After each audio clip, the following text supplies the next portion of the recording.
Welcome back to Historical Sleep, the storyteller for your sleep partner that digs up the history beneath our feet. If you love stories about small towns with big secrets, don't forget to hit that subscribe button so you never miss an episode and can follow Alara's journey in real time. Drop us a comment below or reply to this episode on our story and let us know where you are right now. Seeing our audience map grow is one of the best parts of making this show. Your input keeps these stories alive. The city above glittered with light, traffic, movement, and the endless hum of modern civilization, a surface world that believed it understood its own history.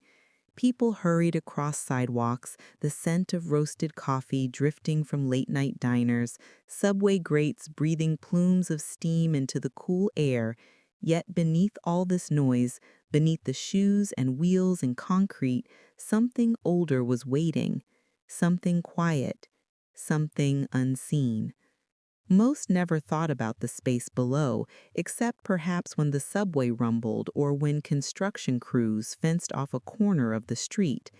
Even then, curiosity rarely lasted longer than a moment.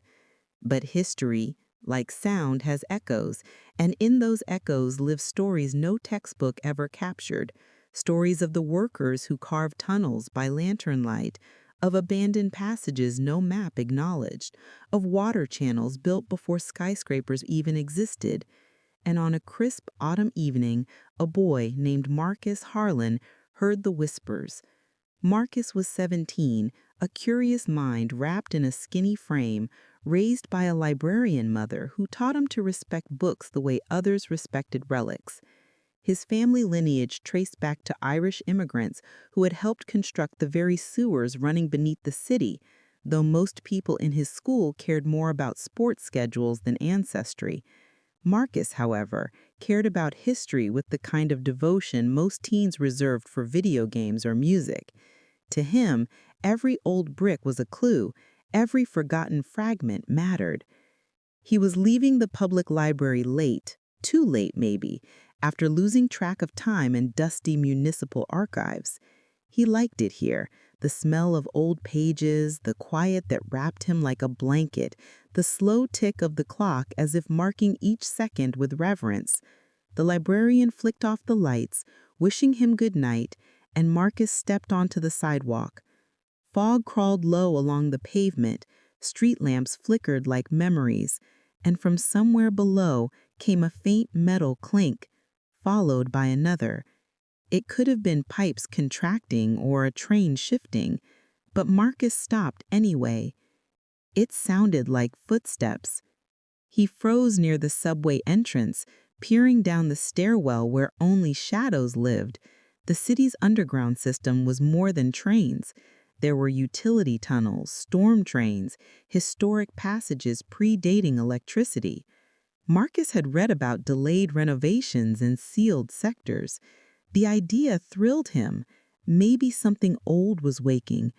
Another sound rose from below, softer this time, like a whisper through stone, as if the walls themselves were trying to speak.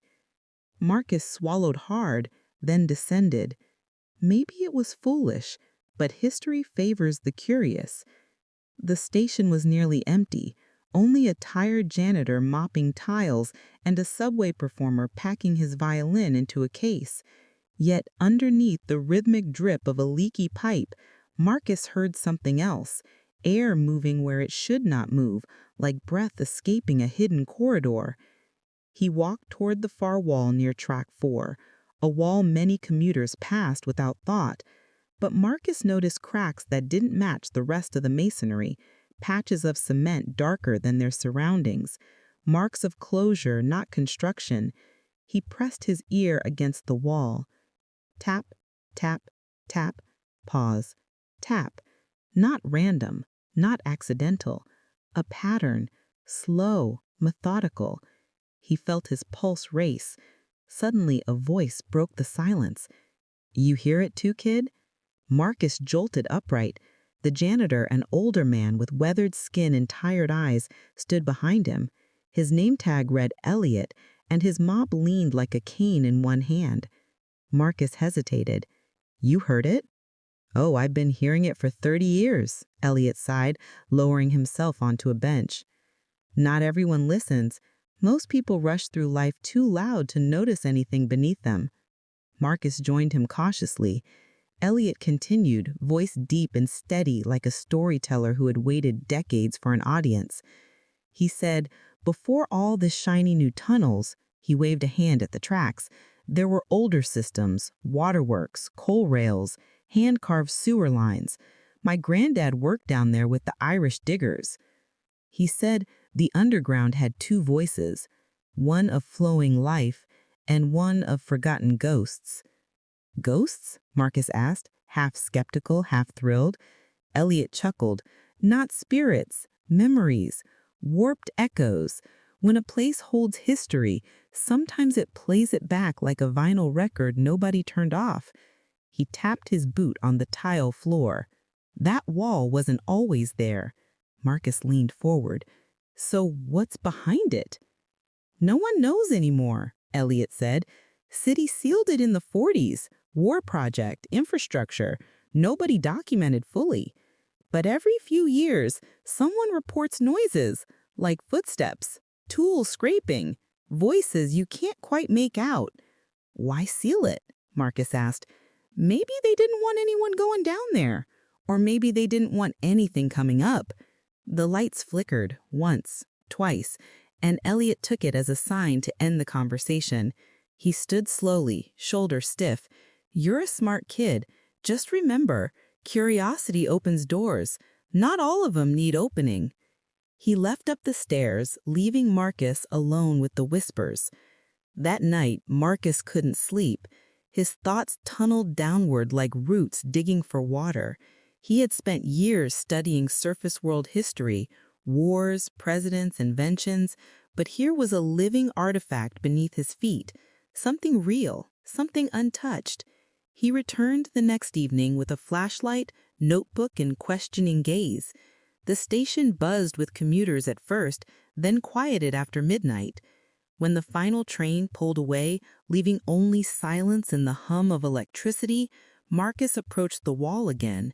The tapping was clearer this time. Tap, tap, tap. Pause.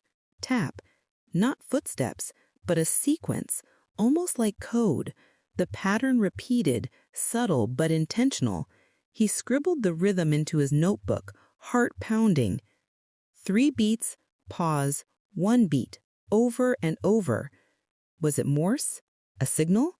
A forgotten machine struggling to start? He touched the wall, cold, damp, but one brick seemed slightly loose, a fraction out of place. He pressed harder. It shifted. Behind him, a soft voice whispered, "You shouldn't be here." Marcus nearly dropped his flashlight.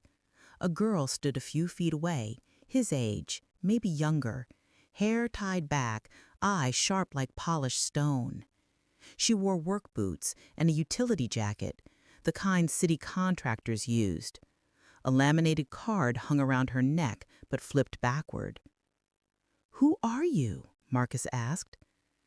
"Someone who hears things too," she replied. "Name's Lila." He noticed dust on her sleeves, grime on her gloves, as if she'd been somewhere deeper than public tunnels.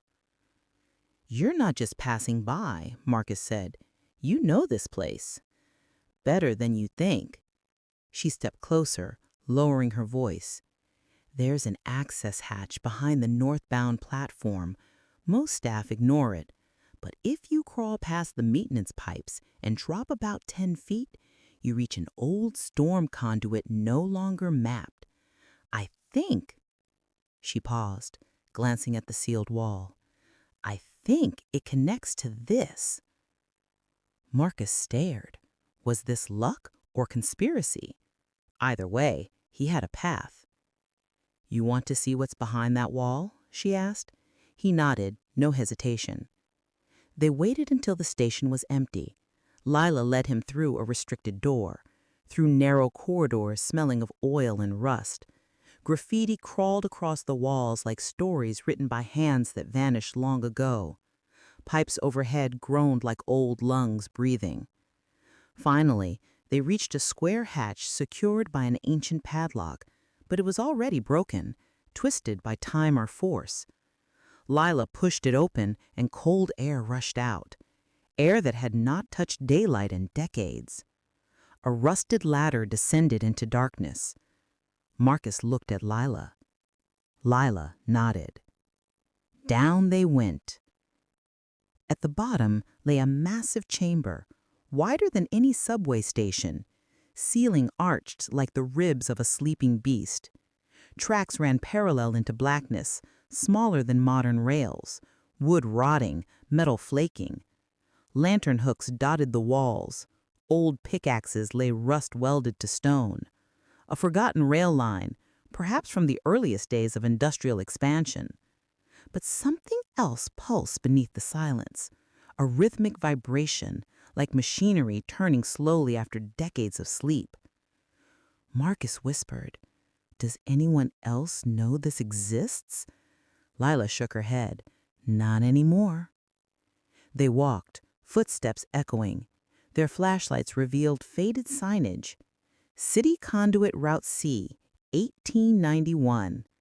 A map cracked across the wall like a torn blueprint. Branches of tunnels spider-webbed outward, some collapsed, some perfectly intact. The tapping sound returned, louder now, echoing through the chamber. Tap, tap, tap, pause, tap. It came from ahead. Marcus and Lila followed the sound deeper, passing old wooden barrels, rusted valves, remnants of hand tools left as if workers expected to return tomorrow. They found a thick iron door, huge, rust-bitten but resolute. A dial lock rested in the center, frozen by age.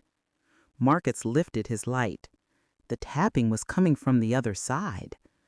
Lila exhaled. Something's in there. Marcus felt a shiver, not of fear, but of discovery.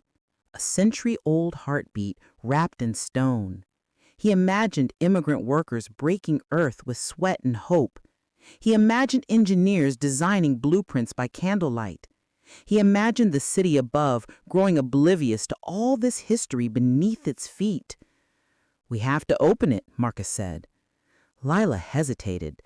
"Elliot warned me once, too. The underground remembers everything, good and bad. History isn't always gentle." Marcus placed both hands on the cold metal wheel. History deserves witnesses. Together, they pushed. Rust screamed. The wheel resisted, but slowly, painfully slowly, it turned. With each rotation, the tapping grew faster, almost urgent, like someone eagerly waiting for release. The final click echoed like thunder. The door opened. Behind it lay not monsters or spirits, but a preserved underground workstation, frozen in time. Benches lined with tools, mechanical charts pinned to cookboards. A journal lay open, ink faded but legible. A miniature locomotive occupied the center, an early underground rail prototype abandoned before completion. The tapping? A loose rail joint shifting as the chamber settled with new airflow. Not ghosts, just engineering. But to Marcus, it was magic. They stepped inside, dust coiled in beams of flashlight. The journal pages recorded details of construction crews, blueprints of forgotten routes, and notes about water levels and stone densities. Workers' names, many matching Marcus's ancestry, were signed in flowing script. He felt tears prick his eyes. They built all this, and no one remembers, voice trembling. Lila rested a hand on his shoulder. Now someone does. They explored for hours, cataloging tools, photographing sketches, recording layout paths. Not treasure, not danger, history. A silent symphony of human effort, sweat, ambition, innovation, buried beneath generations of footsteps. When dawn neared, they sealed the chamber again, not of fear, out of respect. The city wasn't ready. Not yet. As they climbed back into the waking world, trains rumbled above like thunder, taxis honked, and businessmen hurried to coffee, none aware of the time capsule mere feet below their toes. Marcus looked at Lila. "We're going back." Lila smiled. "We're not just going back. We're going to tell the story." The whispers beneath the streets were no longer whispers. They were a beginning. Behind him, a soft voice whispered, "You shouldn't be here." Marcus nearly dropped his flashlight. A girl stood a few feet away, his age, maybe younger, hair tied back, eyes sharp like polished stone. She wore work boots and a utility jacket, the kind city contractors used. A laminated card hung around her neck but flipped backward. "Who are you?" Marcus asked. "Someone who hears things too," she replied. "Name's Lila."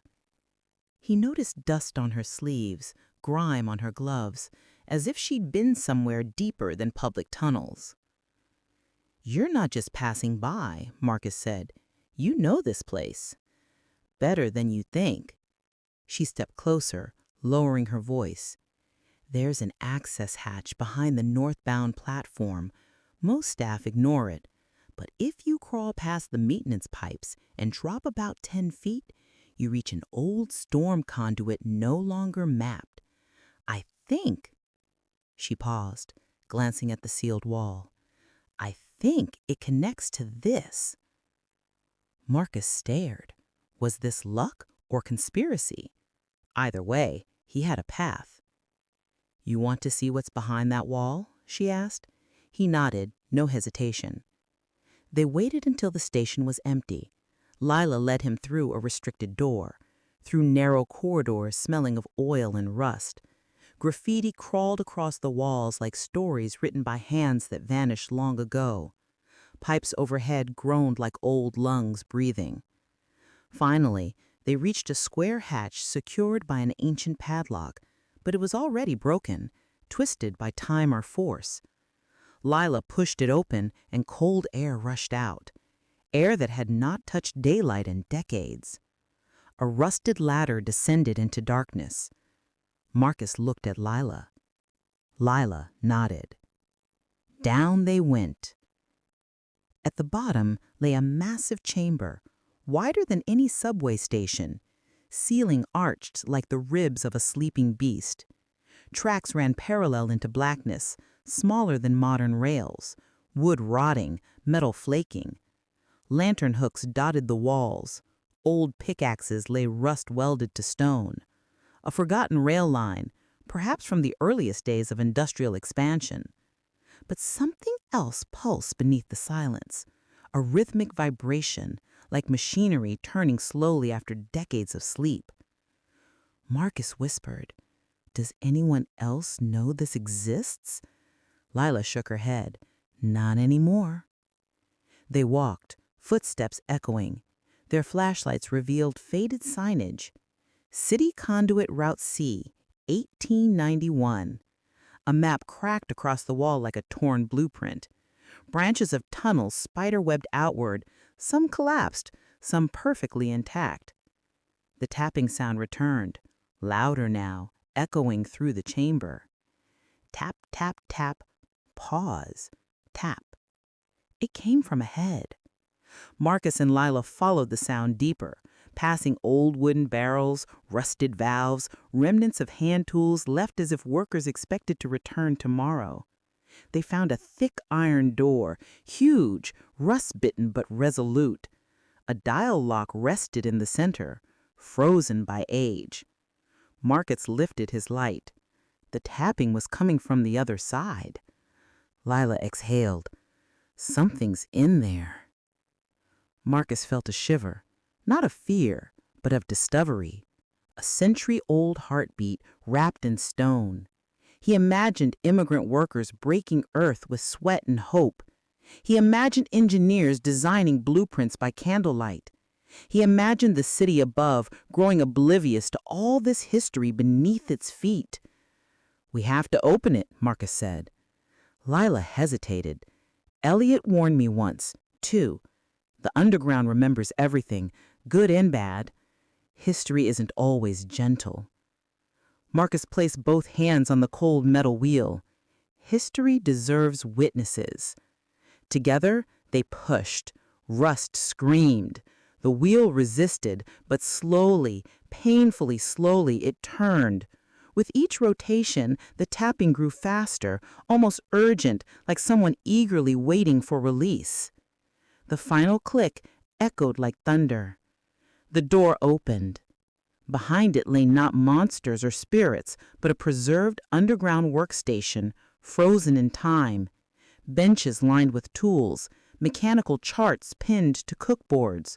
A journal lay open, ink faded but legible.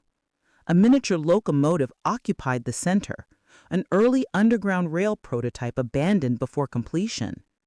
The tapping? A loose rail joint shifting as the chamber settled with new airflow. Not ghosts, just engineering. But to Marcus, it was magic. They stepped inside, dust coiled in beams of flashlight.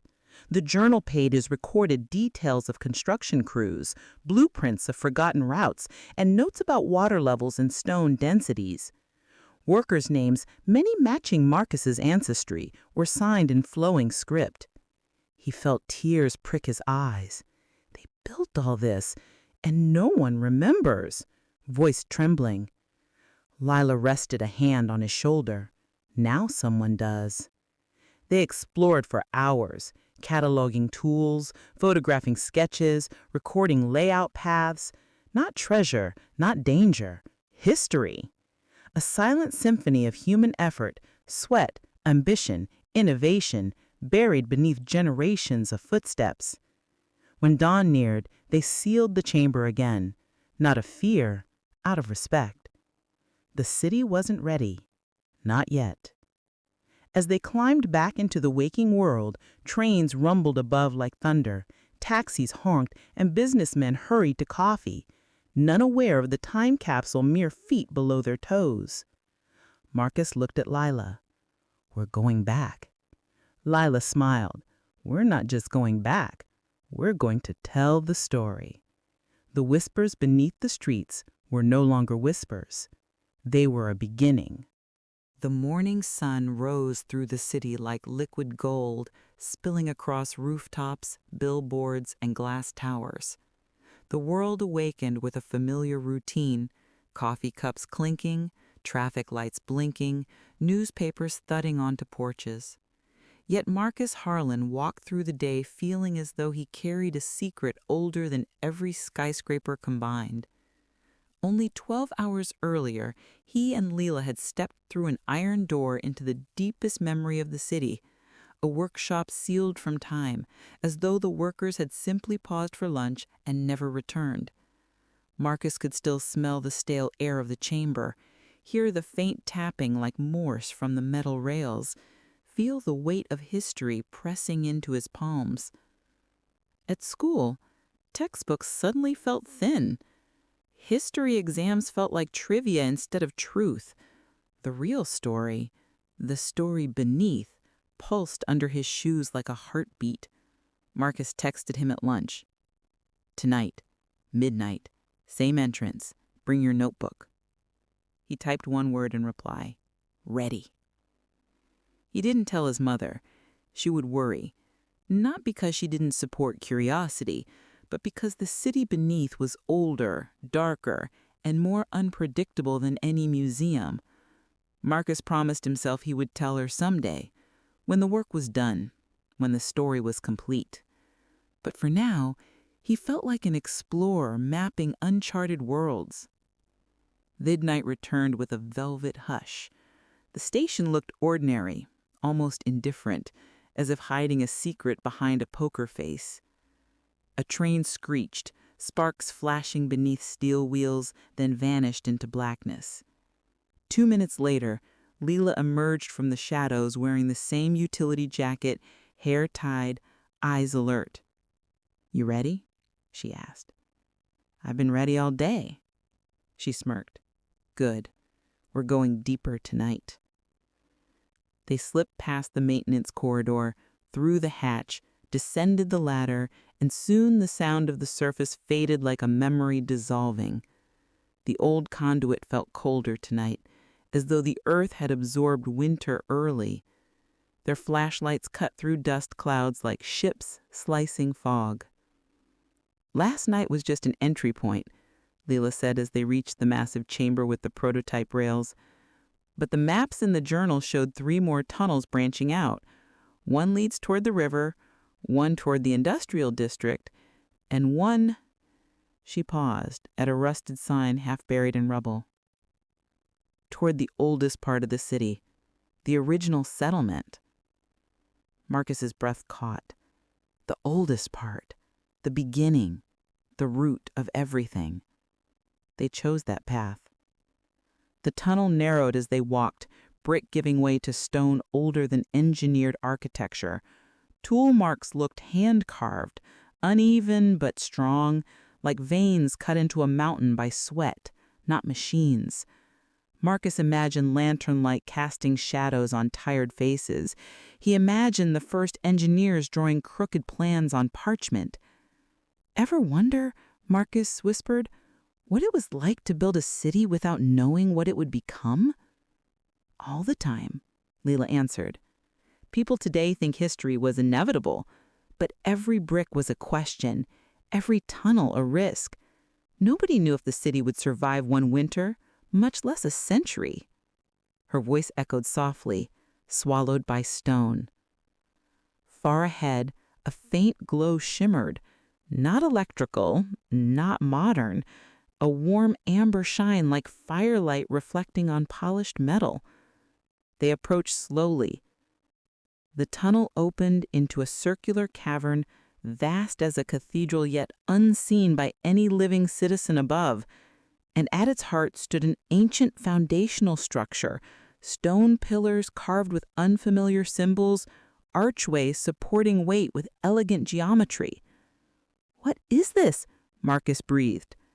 "It's older than the rail chamber, much older." They approached one pillar. Marcus brushed stone and felt a strange texture, not like standard masonry. It was smooth, cool, patterned like scales. The symbols carved across it weren't English, Spanish, Latin, nor any language familiar in American archaeology. Spirals expressed movement, repeated chevrons suggested water, horizontal lines crossed like waves. "This doesn't match late 1800s construction," Marcus said, "or early, or anything." "No," Leela said slowly. "This looks almost pre-colonial, maybe even pre-indigenous settlement." Marcus turned, voice tight with awe. "You mean before anyone we know lived here?" She nodded. The cavern felt like the earth itself had exhaled secrets, secrets too heavy for textbooks. Marcus's flashlight passed across a mural carved into the cavern wall, a city drawn beneath a city, people transporting goods through tunnels lit by torches, underground waterways guiding floating platforms stacked with baskets of stone and grain, and at the center, a symbol, a sun inside a circle beneath the ground. A sun below, not above. The mural was a map, not of the modern city, but of an ancient civilization built entirely underground. Marcus whispered, "A subterranean society? Maybe not full cities, but at least a structured settlement, storage chambers, trade routes, water systems, engineering far earlier than recorded history here." Another mural showed collapse, tunnels crumbling, people fleeing upward towards surface light. A floodway followed, carved in deep gouges like rainfall made permanent. The civilization was wiped out by water, Marcus realized. The river changed course, or storm systems flooded the chambers. And history washed away with them. Their discovery was no longer just forgotten infrastructure. It was a lost people. buried beneath skyscrapers and coffee shops. Marcus's heart raced. History wasn't just below them, it was alive. They explored deeper. Through archways, they found rooms arranged like districts, a granary space with stone bins still half filled with fossilized grain dust, a sleeping room with carved platforms where dozens once rested, a communal chamber with fire pits lined neatly in a circle. The architecture was shockingly advanced. Air channels carved for ventilation, drainage systems sloped to avoid stagnation. These engineers had mastered underground survival long before electricity. Why did nobody document this? Marcus asked. Lila adjusted her flashlight. Early settlers might have found it, then moved on, ignored it, sealed it, or failed to understand it. History has holes, Marcus. Holes larger than any tunnel. A staircase carved into stone spiraled down into another chamber. Marcus and Lila descended slowly, steps worn by centuries of feet. The lower chamber was colder, quiet like a library holding its breath. And at its center sat a stone pedestal holding a sealed clay vessel bound in copper bands, tarnished green with age. Hieroglyph-like symbols spiraled around it. Marcus felt his pulse thunder. The vessel wasn't cracked. It was preserved. "Do we open it?" he whispered. Lila stared at the vessel for a long moment. If we do, we risk damaging the only intact artifact. But if we don't, history stays silent. Marcus remembered Eliot's warning, curiosity opens doors. But some doors needed opening. Together, carefully, they loosened the copper bands. Time protested in tiny crackles. The clay surface shed fragments like petals. Finally, the lid slid off. Inside was parchment, rolled, wrapped in oil-preserved hide. Despite age, it remained flexible. Marcus unrolled it slowly on a flat stone. The markings were clearer than those on the walls, sharper, purposeful, like a message written for future eyes. Lila leaned in. "It's a record. Their story." Marcus translated, through pattern recognition, not linguistically, but narratively. He traced one symbol repeated often, a spiral next to a slash. This might mean flood or change. Lila nodded. The final entry shows rising water. The tunnels collapsed. Many fled upward, but the ones who didn't? Marcus didn't finish. The mural had showed enough. The vessel held more. Bone tools, seeds, fragments of woven reed, a small carved idol of a sun cut in concentric circles, a relic of belief, a story of survival and loss. Marcus swallowed a lump in his throat. We can't let this be forgotten again. Lila quietly agreed. We need proof. Photos, documentation, survey maps. If we tell people without evidence, we'll sound like dreamers. They worked for hours, photographing every mural, sketching pillar symbols, recording chamber layouts. Marcus's notebook filled until pages wrinkled under the weight of ideas. At one point, they fell silent and simply stood there, in a chamber where people once slept, ate, hoped, where children probably learned to swim in subterranean channels, where elders carved stone with vision for generations. The city above celebrated innovation, elevators, digital screens, cloud architecture. But down here was innovation too, no less remarkable, no less human, and forgotten. By the time they returned to the surface, dawn again painted the sky with sleeping pastels.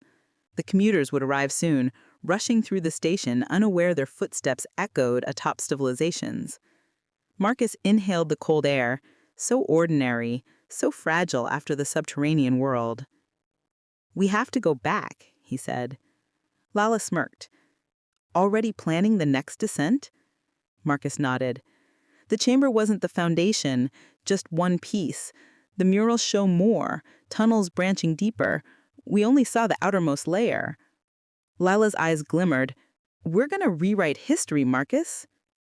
Not for fame, not for discovery alone, but so no civilization, ancient or modern, would be buried unremembered.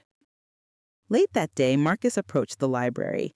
He needed mapping records, water flow studies, ancient settlement patterns. On the steps sat Elliot, the janitor, sipping coffee from a paper cup. "You've been somewhere," Elliot said, eyes wise and unblinking. Marcus hesitated, then sat beside him. "We found something," he admitted softly. "Something old, something lost." Elliot nodded slowly. "The underground speaks to those who listen." Marcus held his breath. "Did you ever see the older chambers?" Elliot stirred his coffee thoughtfully. "My granddad told me stories. Said the first builders found strange stone carvings while digging the sewers. They thought they were indigenous, but different somehow. The city covered them, easier to build over than understand." Marcus's pulse quickened. "So you knew?" Elliot smiled faintly. "I suspected, but suspicion isn't proof. You went where others feared to." He turned to Marcus, voice firm but warm. "Just be careful. The deeper you go, the older the truth gets, and old truths don't like being woken." Marcus nodded. He was not afraid. He was alive with purpose. That night, he and Lila stood again at the hatch, flashlights ready, ropes packed this time for deeper descent. Marcus felt like an archaeologist of living time, not digging fossils from desert sands, but unearthing civilizations beneath urban pulse. They descended once more, deeper than any subway line, past the workshop, past the murals, into tunnels carved by hands erased from memory. Each step deeper was a step backward through centuries. And somewhere far beneath, beyond stone pillars, beyond murals, beyond darkness waiting, lay the true foundation of the subterranean world. Not tunnels, not chambers, not real lines, but people. Their story only just begun. Wind swept through the city like an impatient spirit, rattling street signs and carrying the scent of rain. Thunder murmured somewhere beyond the skyline as Marcus and Leela prepared for their third descent. They had explored the forgotten railworks. They had uncovered the ruins of a subterranean civilization. Yet they sensed, with instinct sharper than logic, that the tunnels ran deeper than history dared to remember. Tonight was not about wandering. Tonight was about finding the minds behind the stone. Marcus arrived at the station early, a backpack slung over one shoulder and determination etched across his face. Leela joined him minutes later, her boots glossy with drizzle, her dark hair braided back to keep from snagging on ancient walls. "You brought the good light?" she asked. Marcus grinned, lifting a heavy-duty lamp from his bag. Brighter than anything they'd used before. "Thought we might need to see more than we're ready for." They shared a nervous laugh, the kind rooted in excitement rather than fear. The station by this hour was nearly empty, just a few late travelers tapping phones beneath flickering bulbs. Down Tunnel 4, the sealed corridor hummed like a sleeping engine. They waited until the last train screamed past, then slipped through the maintenance corridor. Their footsteps echoed between pipes and concrete like messages sent through time. Down the ladder, through the conduit, into the chamber of rails forgotten. The air felt different tonight, warmer, almost alive with electricity or memory. Marcus sensed tension, not threatening, but awakening, as if the underground was preparing for witnesses. Leela held the lamp high. The chamber bloomed with light like dawn underground. Rusty tracks glittered. Tools shone like relics. Blueprint fragments on aging corkboards shimmered where ink had survived time.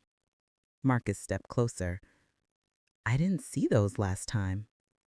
Neither had Leela.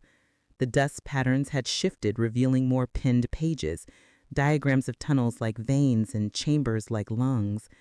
The blueprints showed connections beyond anything they had explored. The map we followed was simple, a child's sketch compared to this. The diagrams weren't modern.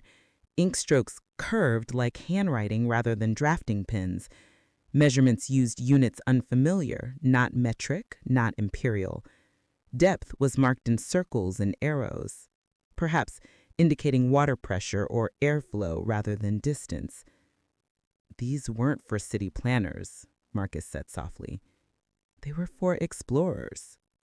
Leela traced a finger along a main artery drawn boldly in dark pigment. This route, she said, runs past the old foundations we saw, deeper, down to something labeled.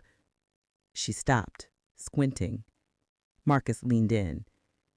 Two symbols repeated, sun behind stone and spiral beneath flame.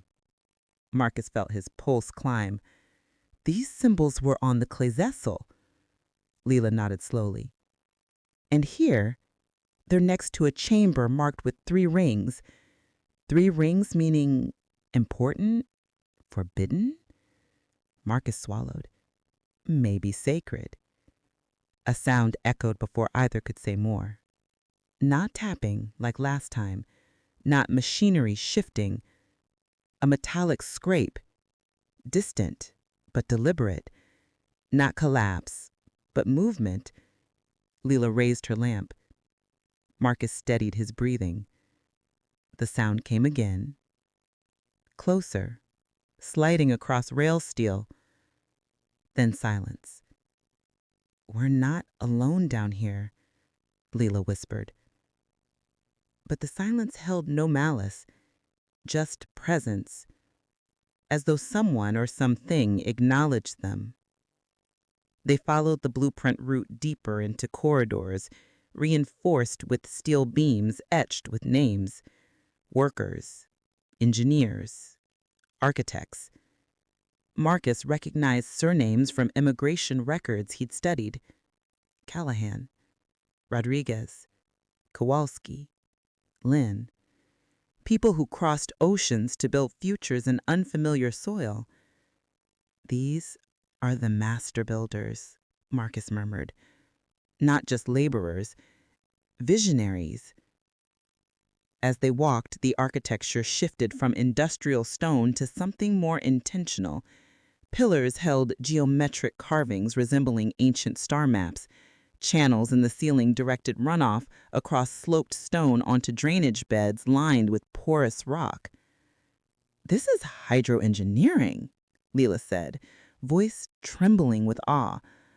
Hundreds of years before modern pumps. The deeper they walked, the more advanced the construction became.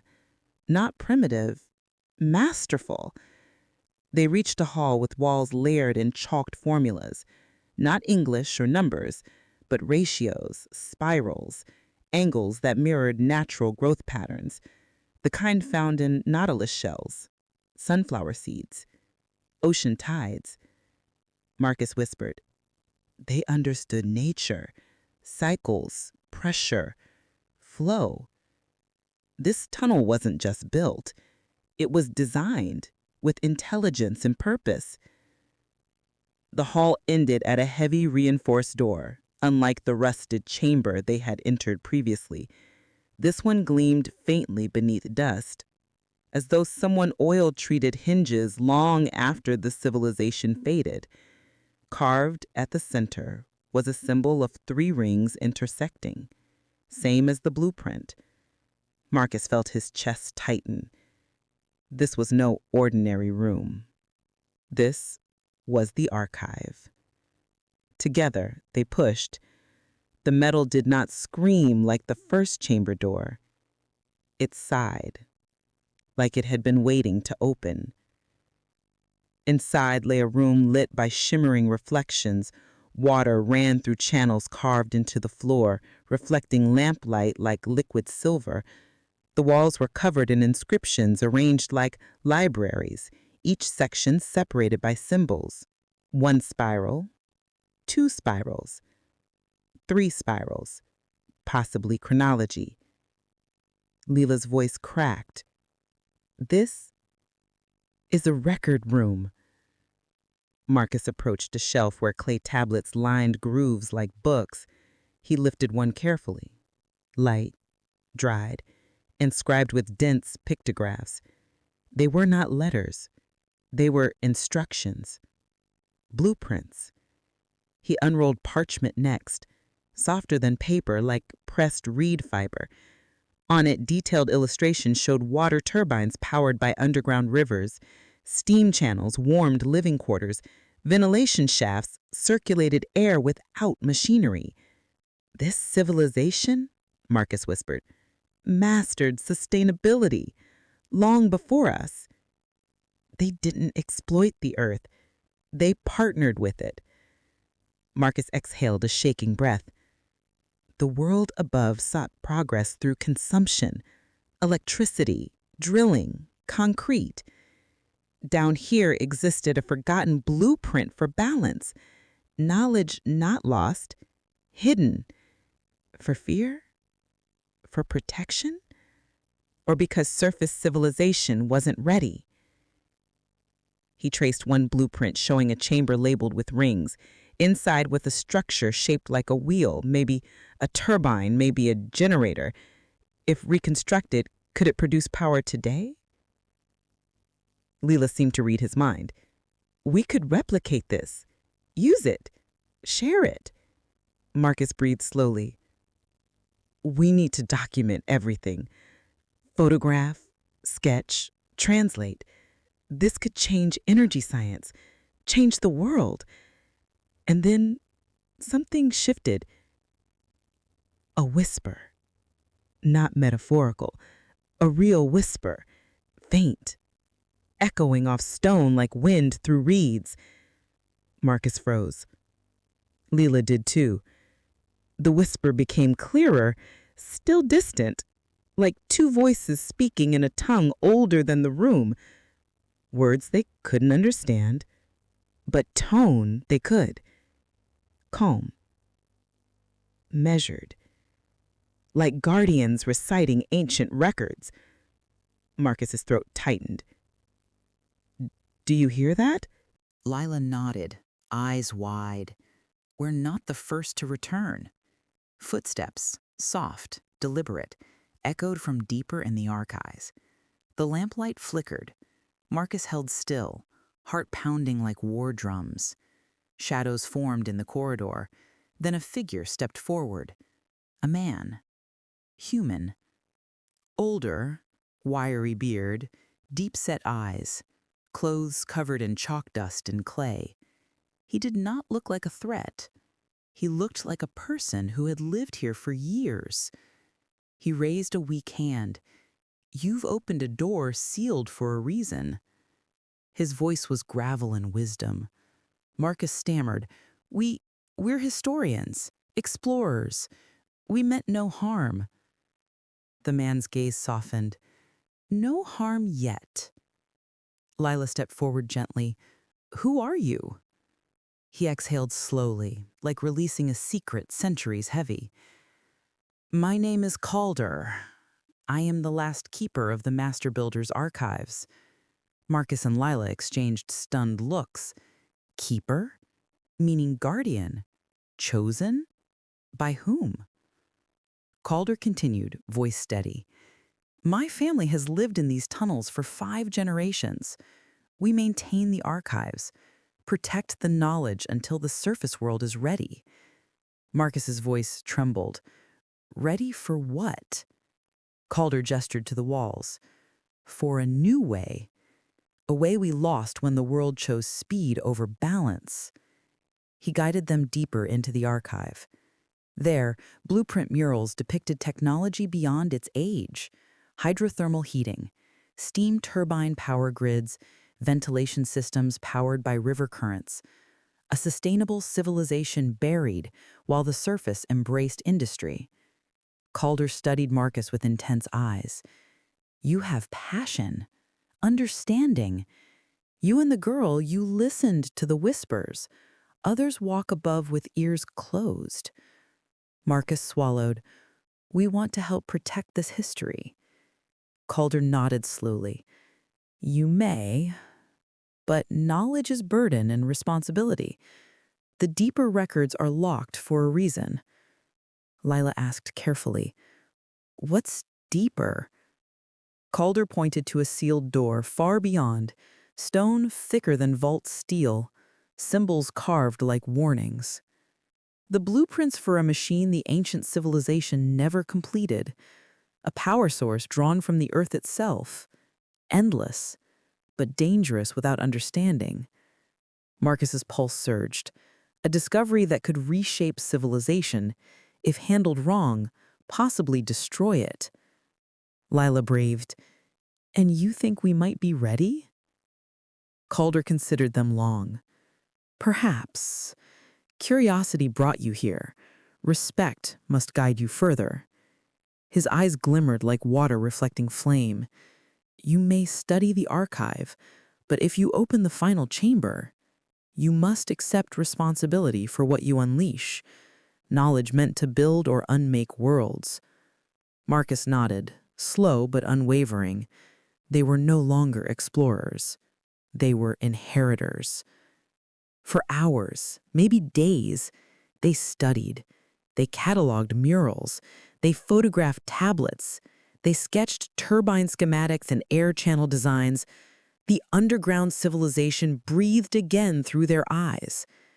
Yet always, in the corner of the archive, loomed the sealed chamber, waiting, like a heartbeat, beneath stone. Marcus could feel it every time he glanced over, possibility radiating like silent thunder. When they finally left the archive, Calder walked them back to the railed chamber. "Return when you are certain," he said. "Not when you are curious, but when you are prepared." Marcus and Lila climbed back toward the waking city. Rain hammered pavement. Lightning cracked sky into veins of light. The storm above echoed the storm below, history awakening. As they reached street level, Marcus whispered, "We're going back." Lila nodded, eyes fierce. "We're opening the final chamber." Not yet, but soon. Because the master builders did not vanish. They left instructions. They left blueprints. They left a legacy meant for those who could hear the whisper beneath the asphalt of modern life. Marcus and Lila were listening, and the earth, ancient, patient, was ready to speak. The tunnels breathed like living lungs. Isaac never believed stone could hold memories. Yet the moment he stepped deeper into the subterranean passage, he felt them. Soft impressions in the air, like invisible footfalls brushing through time. His lantern flickered against the carved walls, shadows stretching like elongated fingers, and every sound he made seemed answered by another sound not fully his own. The past, as he sensed it, walked beside him, patient, silent, and impossibly close. As he ventured farther, the weight of history settled on his shoulders. These tunnels had existed long before the first electric lamppost flickered awake above ground, before steel bridges framed the skyline, before America was a quilt of states stitched together by rail and ambition. Someone, some civilization laid these stones. Someone carved these symbols. Someone lived here, worked here, vanished here. And yet, nothing written in history textbooks told of them. Isaac paused. He could swear he heard footsteps, the soft rhythmic cadence of someone descending stone steps not far behind. But when he turned, lantern lifted high, the passage stretched empty. Only the sound of water dripping from centuries-old stalactites answered him, each drop marking time like a metronome. Still, the footsteps continued, or perhaps they never stopped. He studied his breath. Fear, he reminded himself, was part of discovery. He wasn't alone in this excavation. Above ground, Marta and Jonah were sorting artifacts, analyzing soil layers, charting maps. But down here, buried under layers of city and history, the world felt shut off, like the earth had swallowed sound. Isaac found a stone staircase carved with immaculate symmetry leading deeper still. Every step he took echoed twice, like history walking in tandem with him. At the bottom, the tunnel widened into what looked like a grand hall. Arched ceilings, rib-like supports of stone, murals etched with remarkable precision. Not crude, not primitive, sophisticated. He ran his hand across one engraving. People, humanoid figures, tall, draped in robes, stood around what resembled an early blueprint of a city grid. Streets, waterways, even symbols where markets and gathering places might stand. They weren't just architects. They were planners, thinkers, engineers, civilization builders. A faint sound drifted across the hall. Not steps this time. Voices, barely audible, like whispers filtering through stone itself. Isaac froze. The temperature dropped, the air thickened, and the cavern seemed to pulse with life. A rush of awe replaced fear. The past wasn't gone here. It was waiting. Narration of an earlier America. He pressed his ear to the wall, and the voices grew clearer, not as ghosts or spirits, but as memories resurfacing from the rock. Isaac wasn't hallucinating, he was listening to time itself. He heard planning, debate, celebration. A society moved beneath sunlight-blocked ceilings, relying on geothermal warmth and flowing underground rivers. These architects spoke of survival, of invention, of creating a city protected from weather, war, and collapse. They were resilient, yet something drove them into silence. Isaac stepped back, absorbing the revelation. These walls were more than structure. They were recorded history, a silent archive carved line by hands that once shaped society itself. He wondered, had they disappeared? Or were their descendants walking above ground, unaware of their origins? He imagined colonists arriving centuries later, unaware that beneath their boots lay a city older than their nations. Generations built roads and skyscrapers overhead, never knowing what slept beneath. The thought both amazed and unsettled him. Time felt circular. The future walked on the shoulders of the forgotten. The moment the past stepped into the present. He moved deeper into the stone hall, lantern illuminating dust that sparkled like constellations. Another chamber revealed itself, massive, cathedral-like, lined with alcoves that once stored scrolls or records. Only fragments remained now, brittle as autumn leaves. In the center stood a pedestal, smooth with age, topped with an object wrapped in hardened leather. Isaac approached slowly, reverently. The air thickened, almost protective, like the city itself was holding its breath. "What were you?" he whispered. He touched the wrapping. It crumbled softly, revealing a metal slab etched with intricate patterns. A diagram, a writing system, a message. Not quite English, not quite Latin. Familiar, but distant, like the parent of a language he knew. He lifted it carefully, heart beating fast. Then the footsteps came back. Louder this time. Not echoes. Real. Isaac spun. A figure stood in the darkness, half visible in lantern glow. Not ancient, not robed. Modern. Jonah. "I've been calling for you for 20 minutes, Jonah exhaled, voice tight. "You didn't answer." Isaac stared, stunned. He hadn't heard a word. "Jonah," he whispered, "this place isn't just burial, it's memory. They lived here, built here, thrived here." Jonah studied the murals, the stone, the careful architecture. His eyes widened. In that instant, discovery became reality. The team wouldn't just theorize, They would rewrite history. The echoes speak through stone. For the next week, they documented every detail: drawings, photographs, 3D scans. But no matter how much evidence they gathered, Isaac felt they were missing the heart of the story. Facts recorded structure, but echoes recorded lives.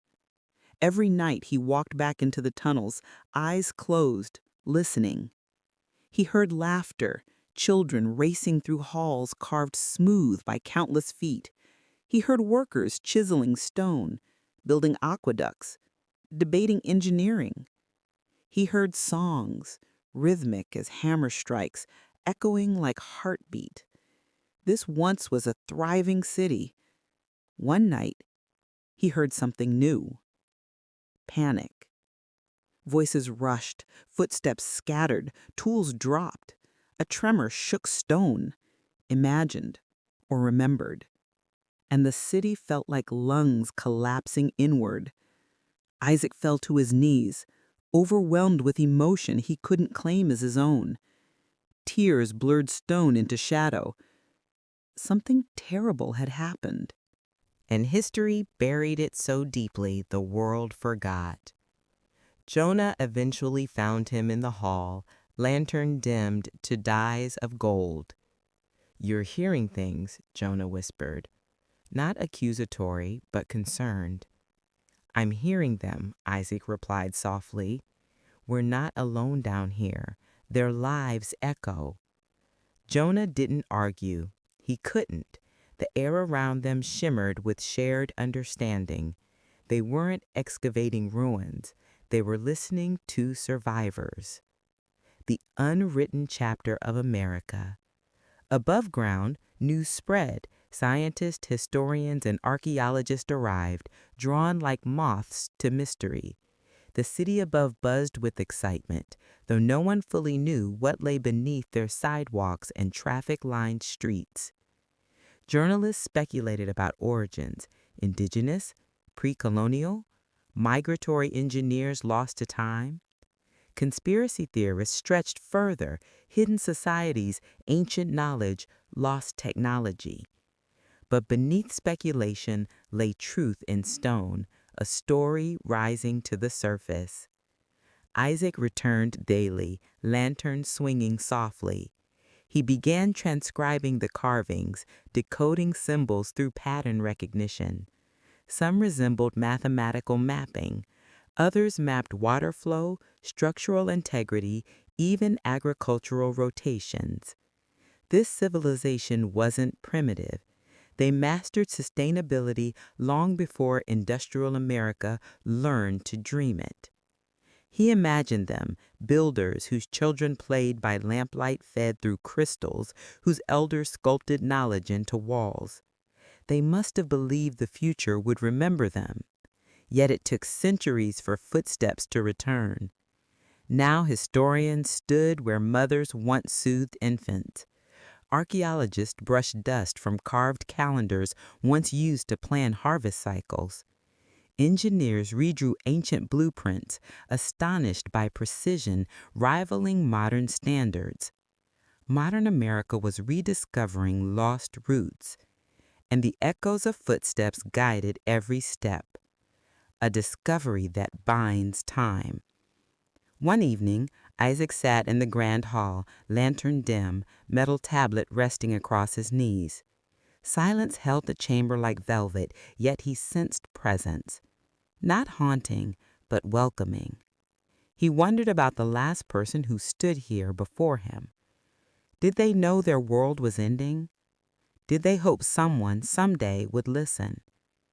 He spoke aloud, voice steady, though it trembled inside. "I hear you." The chamber breathed. He felt gratitude, soft like wind through unseen trees. A civilization lost wasn't forgotten anymore. Their footsteps returned in Isaac's, Jonah's, and Marta's, and all who now knelt before their legacy with respect instead of conquest. The past was not gone. It had only fallen silent, waiting for attentive ears. The closing note of Chapter 4. Isaac rose slowly, fingers trailing over carvings like braille from history. The metal tablet gleamed under lantern light, warm to the touch, though stone remained cold. Above him, the modern city moved. Cars, neon, skyscrapers, people hurried across sidewalks, unaware that beneath their daily commutes slept an older metropolis, beating still. But some footsteps never fade. Isaac walked toward the exit tunnel, each step echoing like twin shadows, one of the present, one of the past. He felt honored, humbled, irrevocably changed. His world expanded beyond textbooks into carved memory. As he climbed back toward daylight, he whispered to the silent city, "Your story will be heard." And for the first time, the echo that answered him sounded like relief. Beneath the bustling streets of Philadelphia, New York, and Boston, miles of tunnels carried far more than water. They carried history, ambition, and the sweat of thousands of men and women whose names history had mostly forgotten. These underground arteries were veins of civilization, engineering marvels often overlooked by those who walked above, oblivious to the lifeblood flowing beneath their feet. The early water systems of American cities were simple at first: gravity-fed aqueducts, wooden pipes, and stone channels. By the late 19th century, rising populations, industrial expansion, and urban densification demanded more. Engineers began envisioning intricate subterranean networks that could handle increasing loads, ensure redundancy, and resist the stresses of urban growth. Yet as the tunnels spread beneath streets, buildings, and bridges, they became more than conduits for water. They were repositories of labor, dreams, and sometimes sorrow. Every pipe laid, every concrete arch built, every valve welded under dim lantern light carried human effort and intention. The birth of modern water arteries. In Boston, 1905, engineer Frederick Whitman led a team expanding the city's water tunnels. The work was grueling, often taking crews 50 feet below ground where ventilation was poor and steam from older pipes created choking clouds. Whitman kept meticulous notes, pressure points, water flow measurements, and worker schedules. But his journal also captured the small human moments: letters from wives and children, birthdays quietly celebrated in shadowed corners, and the camaraderie that sustained long shifts. "It's not just water we move," Whitman wrote in a damp and smudged entry. "It's trust, patience, and the knowledge that someone above will drink, bathe, and live because we endured this darkness." Philadelphia faced similar challenges. Expanding sewer systems beneath the city, workers encountered layers of older infrastructure, abandoned cellars, and even colonial-era artifacts. One excavation in 1912 revealed a hidden brick tunnel from the 18th century, its walls etched with the initials of masons long gone. A historian on site remarked that those initials spoke louder than any printed record. The tunnels connected neighborhoods and boroughs, but they also connected generations of laborers. Sons followed fathers into the shafts. Immigrants brought skills honed in mines abroad, teaching newcomers how to navigate confined spaces, reinforce walls, and handle the tools of a dangerous trade. The laborers and the human pulse. The tunnels demanded resiliency. Workers faced suffocating heat, risk of flooding, cave-ins, and the ever-present threat of falling debris. In New York's Lower East Side, a collapse in 1923 trapped 5 men for hours. It was Alejandro Ruiz, a Puerto Rican laborer, who led the rescue. Effort. Digging through rubble and stabilizing beams with whatever scrap wood he could find. He pulled out each man one by one, refusing to leave until all were safe. Stories like Alejandro's were common, yet rarely recorded in newspapers or textbooks. These men and women labored in shadows, often invisible to society, yet their work sustained it. They became masters of improvisation, measuring tunnels not only with rulers and blueprints, but with intuition, ear, and heart. Some of the tunnels even carried more than labor. They carried personal stories, In Brooklyn, a worker's lunchbox left behind in a water tunnel contained letters never sent. One letter read, "If I do this right, Maria will have water, and little Joey can bathe before school. That is all that matters." The tunnels were, in essence, silent witnesses to the private lives of those who kept the city flowing. Women in the shadows. World War II reshaped the workforce. Labor shortages drew women into roles previously close to them. In Philadelphia, Eleanor Hart became one of the first female supervisors overseeing water main installation. She navigated pressure valves, coordinated construction crews, and traced underground lines with precision that rivaled her male counterparts. "I measure more than inches," she said in a recorded interview decades later. "I measure lives. Every connection I make ensures someone above ground has clean water. Someone survives a winter. Someone's hospital functions. That is the work that counts." Women like Hart were invisible heroes, often absent from photographs or official records, but their fingerprints were imprinted on the city's infrastructure. Their quiet diligence ensured continuity during times of upheaval, war, and urban expansion.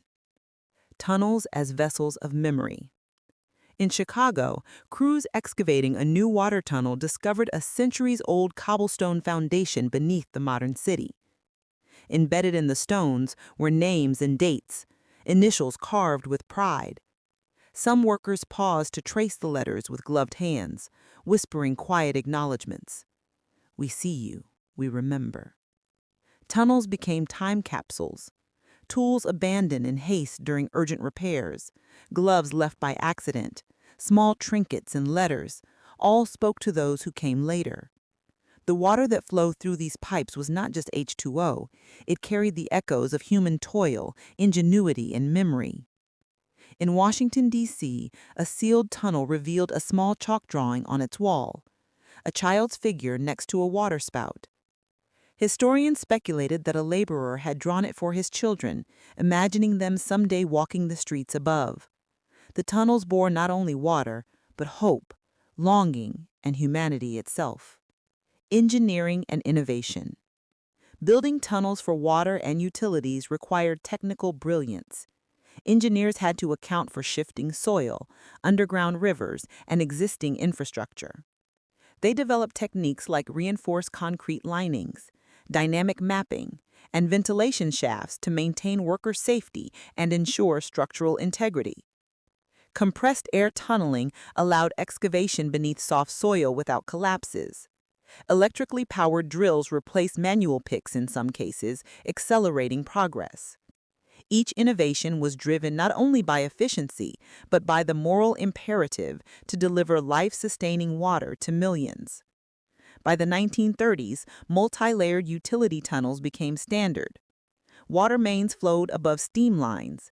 Electrical conduits ran alongside communication cables, and maintenance crews had access corridors designed for inspection and emergency repair.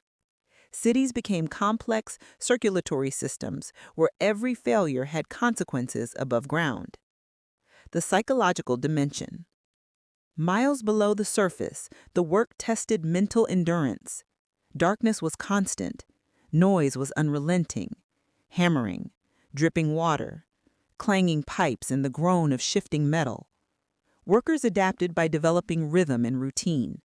Some hummed songs from their homelands, Italy, Ireland, Poland, China, to maintain cadence. Others wrote short messages on tunnel walls or carried talismans for luck. The tunnels demanded teamwork and trust.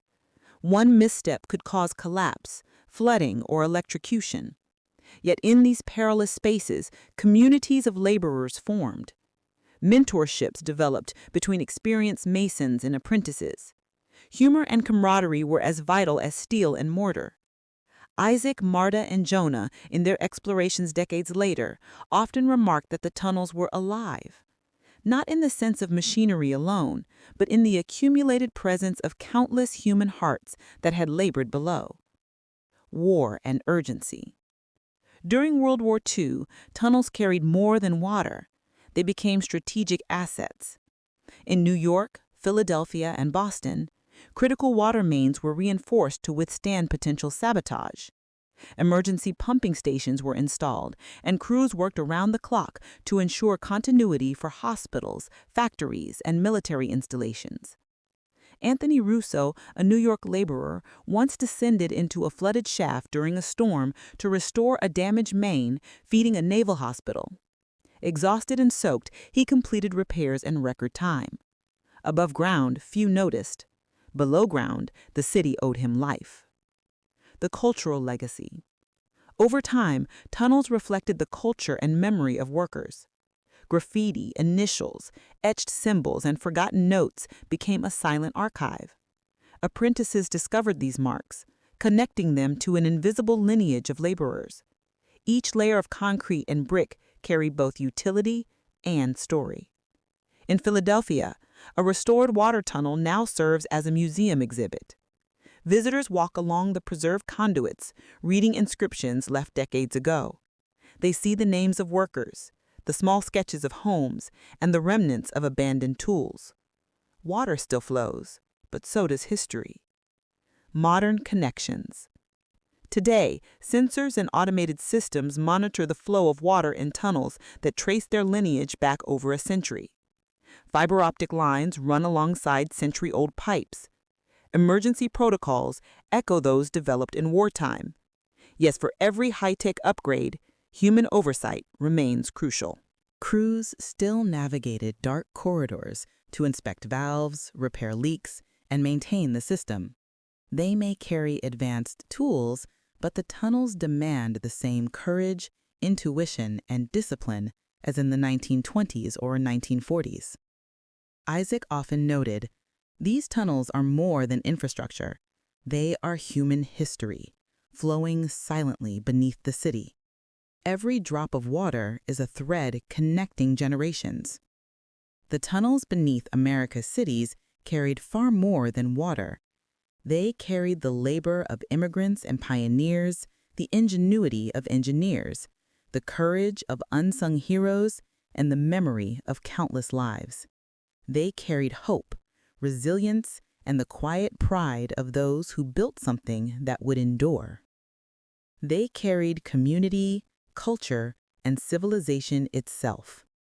As citizens walked streets above, bathed in light, and drank from taps, they remained unaware that every sip, every drop, every moment depended on a hidden network of tunnels, pipes, and human hearts. These arteries, forged in darkness, ensured life continued above ground, connecting past, present, and future in every surge of flowing water. The tunnels were silent, yet their story spoke clearly to anyone who cared to listen. Civilization endures, not only through steel and stone, but through human effort, memory, and unwavering dedication. Beneath the streets of America, history flows, not just in water, but in the heartbeat of a people who labored unseen. The seed vault changed everything. Before its discovery, the subterranean city was a marvel, a historical jewel polished by time and uncovered by chance. But once the sealed chamber revealed traces of extinct plants, preserved like memories in clay, the world took its first breath of disbelief. Then came the cylinder. The humming crystalline device stood like a sleeping sentinel in the dark vault, pulsing faint light through stone walls. It wasn't glowing like modern electricity. This was softer, warmer, like fireflies moving beneath glass. Organic, yet engineered. Alive, yet mechanical. And it raised one question that the research team couldn't shake. If this civilization mastered preservation, what else did they master? The answer waited farther down the tunnel system, deeper than any map, deeper than even Isaac imagined. Because beneath memory and medicine, the ancient city had built something else. Something stronger, something powerful enough to change how humanity understood history. And they ran it not with oil, not with electricity, not with coal, but with the earth itself. A tunnel that shouldn't exist. 3 days after discovering the vault, seismic scanners revealed a staircase descending even lower, beneath structural layers assumed to be natural bedrock. But geology didn't lie. This rock had been carved by tools sharper than time, shaped with precision unmatched by early civilizations. Isaac, Marta, Jonah, and a new team of engineers descended into the unknown. Headlamps dim halos in cathedral-sized darkness. Air shifted as if the city exhaled, cool, metallic, heavy with minerals and history. Isaac's voice echoed like memory bouncing across centuries. No one knew this was here. Marta swept dust from the staircase railing, not rough stone, but polished basalt threaded with metallic veins. She tapped it gently. It rang like a tuning fork. Jonah lowered a portable spectrometer. High iron content, trace copper, and wait! Jonah's voice tightened. There's nickel alloy here. This isn't natural formation. Isaac's pulse raced. Nickel alloy meant metallurgy. Metallurgy meant industry. Industry meant infrastructure. It wasn't just a city, he whispered. It was a power grid. They descended further, each step a story untold, each footfall echoing against engineered stone. The air warmed the deeper they moved, as if they approached a furnace still burning after centuries of abandonment. But no fire survives 1,000 years, unless it never needed flame at all. The chamber of steam. At the staircase base, the tunnel opened into a colossal room, circular, domed, reinforced by ribbed stone arches carved with breathtaking symmetry. The floor dipped into a central basin filled not with water, but mist. Thick like breath on winter air, swirling slow like ghost-like fabric. Jonah crouched at the edge, palm hovering over vapor. It's warm, he said, warmer than the air above. He dipped a temperature probe into the mist. 181 degrees Fahrenheit. Marta's eyes widened. That's not decay. That's sustained geothermal heat. Steam rose from unseen fissures below, feeding channels carved deliberately, not randomly. Stone gutters directed flow like plumbing, the ancient equivalent of industrial piping. Isaac whispered. They engineered the earth into power. This was not primitive survival. It was innovation, elegant, efficient, sustainable. The ancient city harnessed geothermal heat the way modern civilization uses electricity. The tunnels carried not just water or medicine, they carried energy. And then they saw it. Huge stone turbines still intact. Along the chamber wall, 8 massive wheels stood half embedded in stone, their blades carved from iron-rich rock, reinforced with metal strips. Time had frozen their rotation, yet the design was unmistakable. A turbine, a generator, a machine centuries ahead of surface engineering.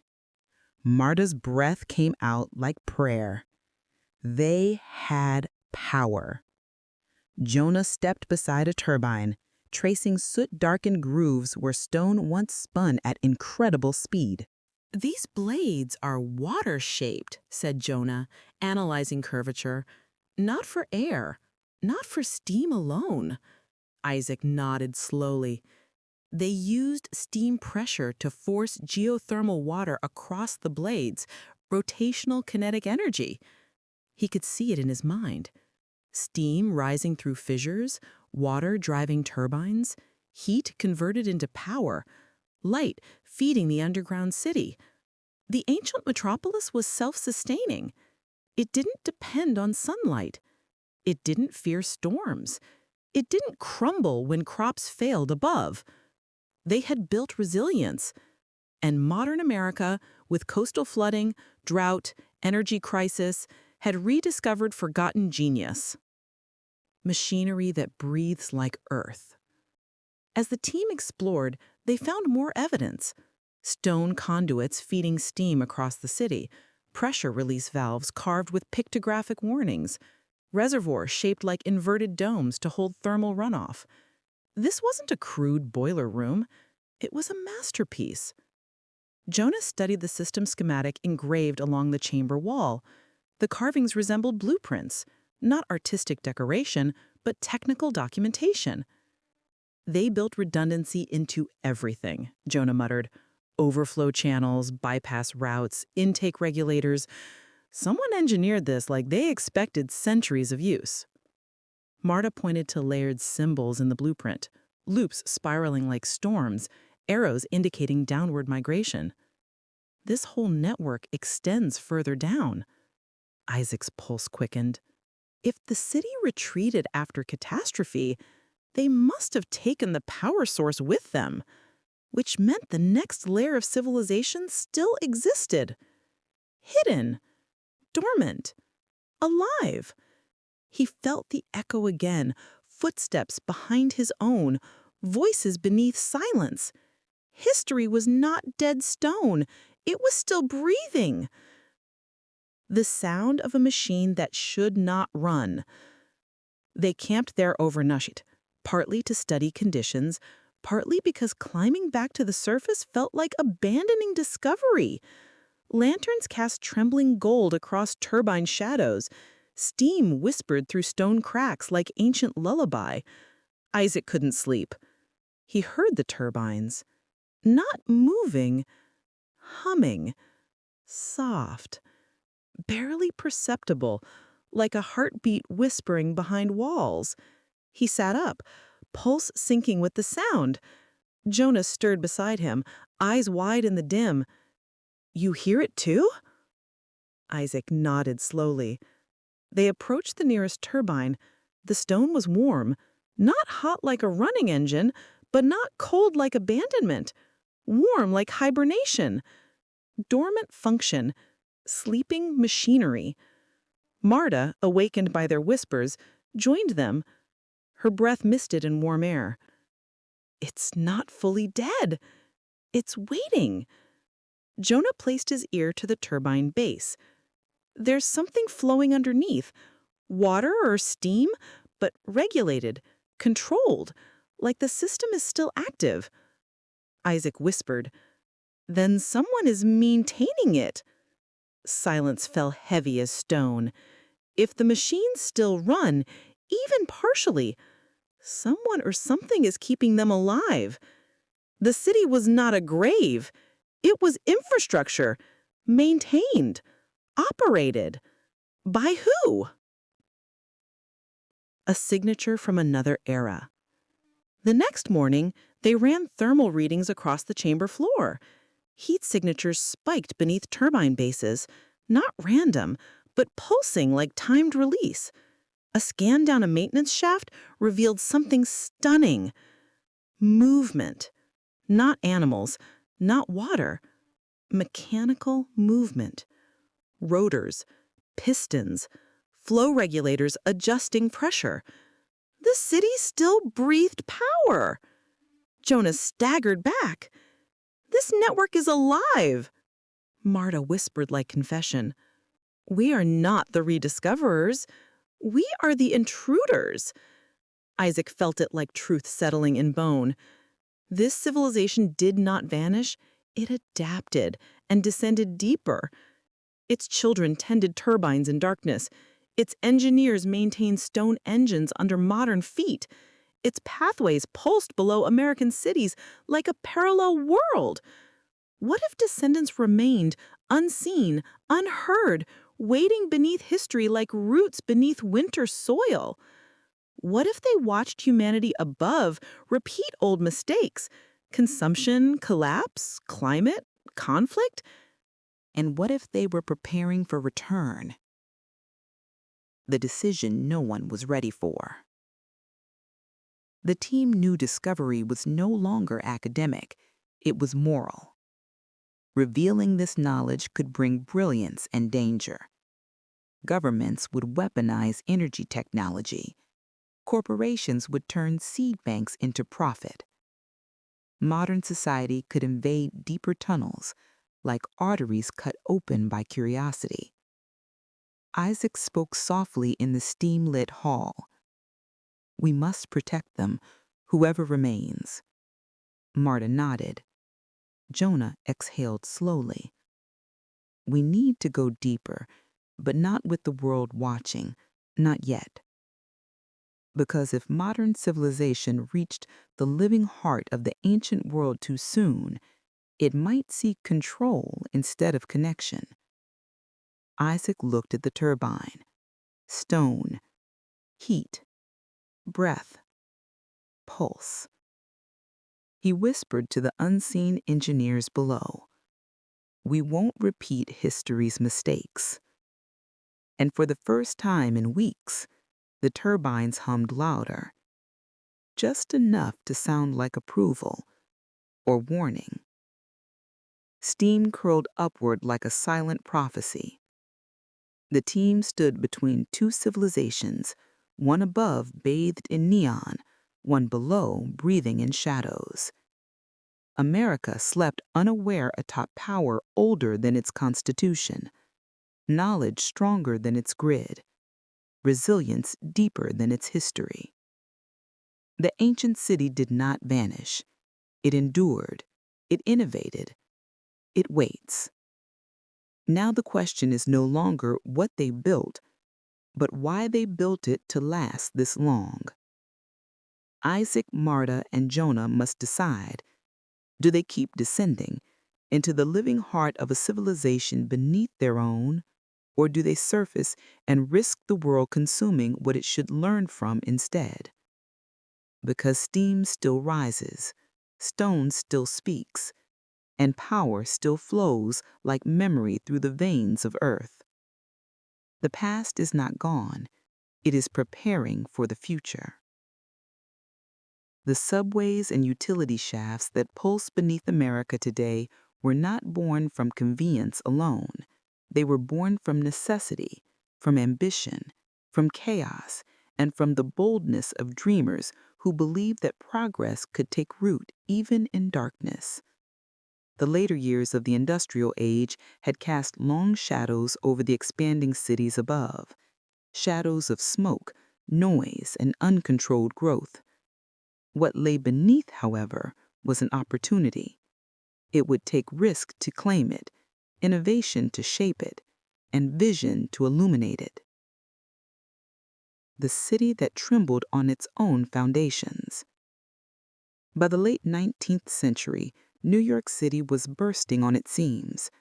Horse carts jammed every road, pedestrians struggled through crowded markets, and the noise of progress was almost unbearable. Newspapers warned of a future where commerce would choke itself. The city needed relief, needed space, but it could not grow endlessly outward or upward. It needed to sink down, to accept the earth beneath as a canvas for a new kind of civilization. The push for underground development had already begun. Water tunnels, gas conduits, and the remnants of older systems. But now visionaries imagined something far greater, mass transportation beneath the city itself, hidden from weather, congestion, and chaos. Many called it madness, others called it destiny. The first brave dig. When the first plans for the subterranean railway were proposed, few believed they could succeed. The bedrock was uneven, the soil was unpredictable, and no city had ever attempted such an undertaking at such scale. Yet a handful of engineers took on the challenge, emboldened by earlier experiments in Boston and London. They argued that the future did not belong to caution, it belonged to courage. Excavation began before dawn on a cold February day.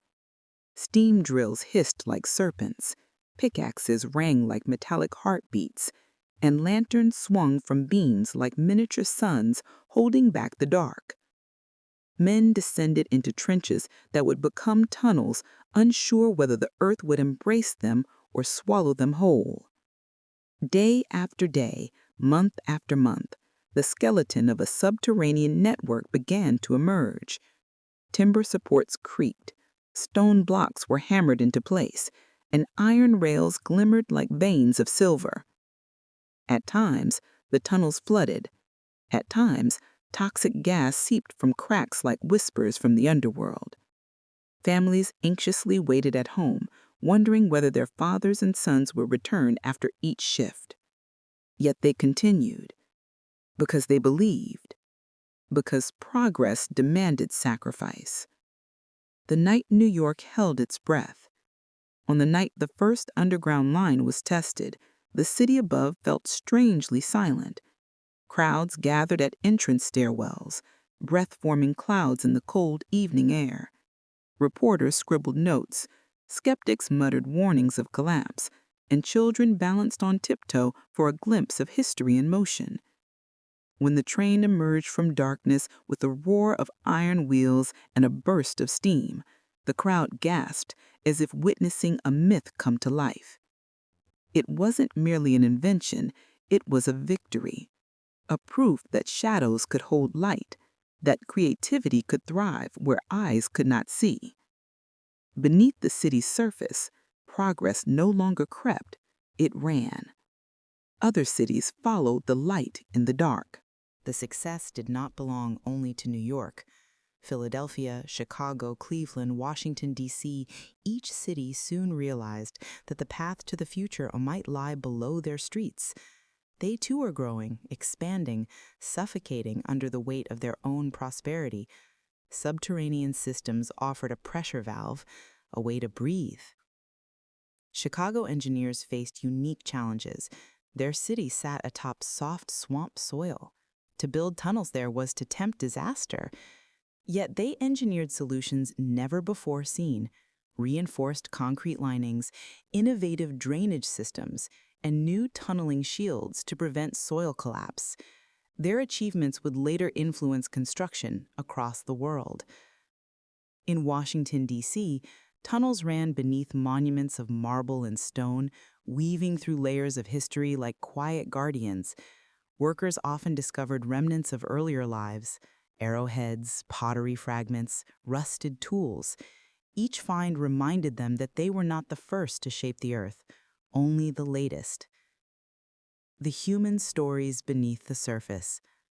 Progress is often written in blueprints and law books, but it lives most vividly in human memory. There was Samuel Whitaker, a foreman whose booming laugh made even the darkest tunnel feel warmer. He lost 2 fingers in a cave-in and returned to work 3 weeks later, claiming the earth had merely taken her tax. There was Evelyn Ross, the first woman to work in a major engineering office for subterranean transit. She drafted support arch designs with such precision that senior engineers secretly copied them into their own manuals. There was Miguel Santos, an immigrant from Mexico, who descended into the tunnels to earn enough money to bring his family across the border. When a tunnel wall burst with water one evening, he held a beam in place with his bare hands long enough for his team to escape. He did not. His name is seldom printed in textbooks, yet every passing train echoes his sacrifice. Their lives were threads in the tapestry of progress, threads often unseen, yet holding everything together. From hazards to highways of hope, the underground world slowly transformed from a realm of danger to one of possibility. Engineers developed safer ventilation, better lighting, and more reliable supports. Explosives became more precise, steam gave way to electric power, and trains glided through tunnels like lightning caged in steel. What began as narrow passageways became grand corridors. What began as risk became routine. What began as darkness became a pathway to light. Soon, underground spaces expanded beyond transportation. Utility networks flourished, Water mains, power lines, fiber conduits, waste management systems. Cities became living organisms with arteries of iron and nerves of copper. The earth beneath was no longer dormant. It pulsed with energy, purpose, and connection. A civilization with two layers. By the early 20th century, American cities existed in two worlds at once.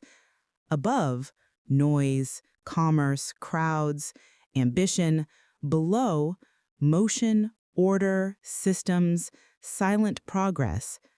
The two realms depended on each other like lungs and heart. If streets were blocked by snow, trains still ran beneath. If storms battered the coast, water supply tunnels kept the city alive. If war threatened the skyline, bunkers offered protection beneath. Shadows were no longer to be feared, they were to be used. The birth of a subterranean mindset. Schools began training engineers specifically for underground construction. Universities built research labs studying soil behavior, tunnel acoustics, and underground climate control. The mindset of the nation shifted. Not everything needed to be visible to be valuable. Children grew up riding subways to school, unaware that their morning commute was born from blood and brilliance. Tourists descended into stations without imagining the enormous machinery beneath their feet.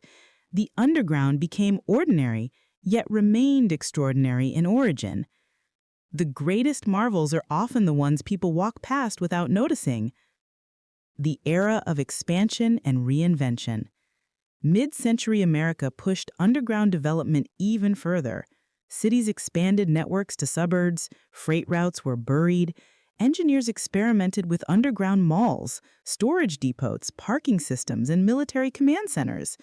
Cold War fears led to deeper tunnels, reinforced vaults, and networks designed for survival as much as travel.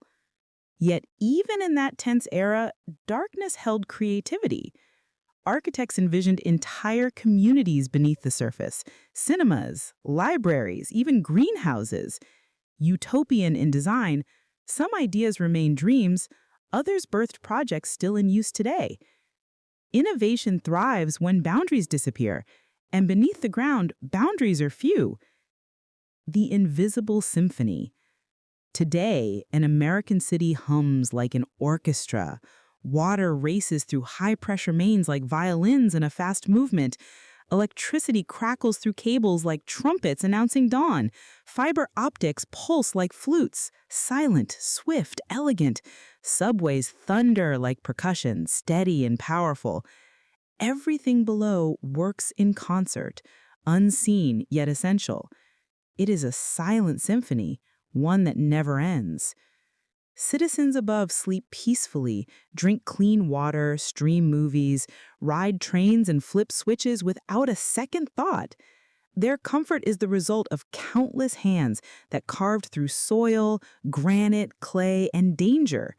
The underground realm is proof that progress does not require sunlight, only vision, skill, and perseverance. And so, shadows became progress.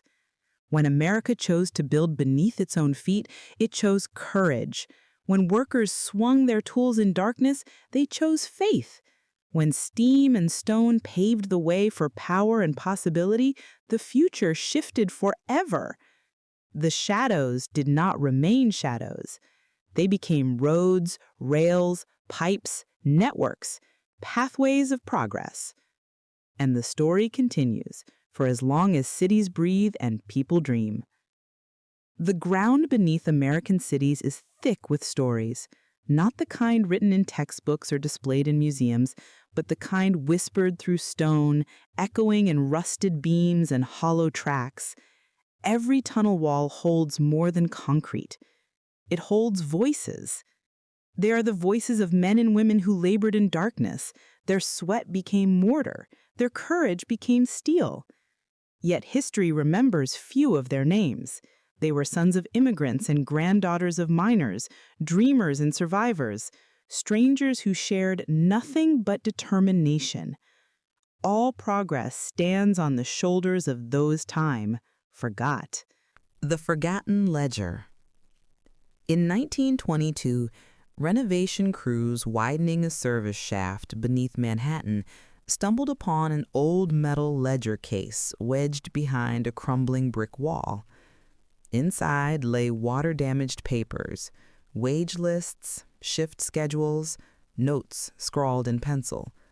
They were ordinary on the surface, yet priceless in meaning.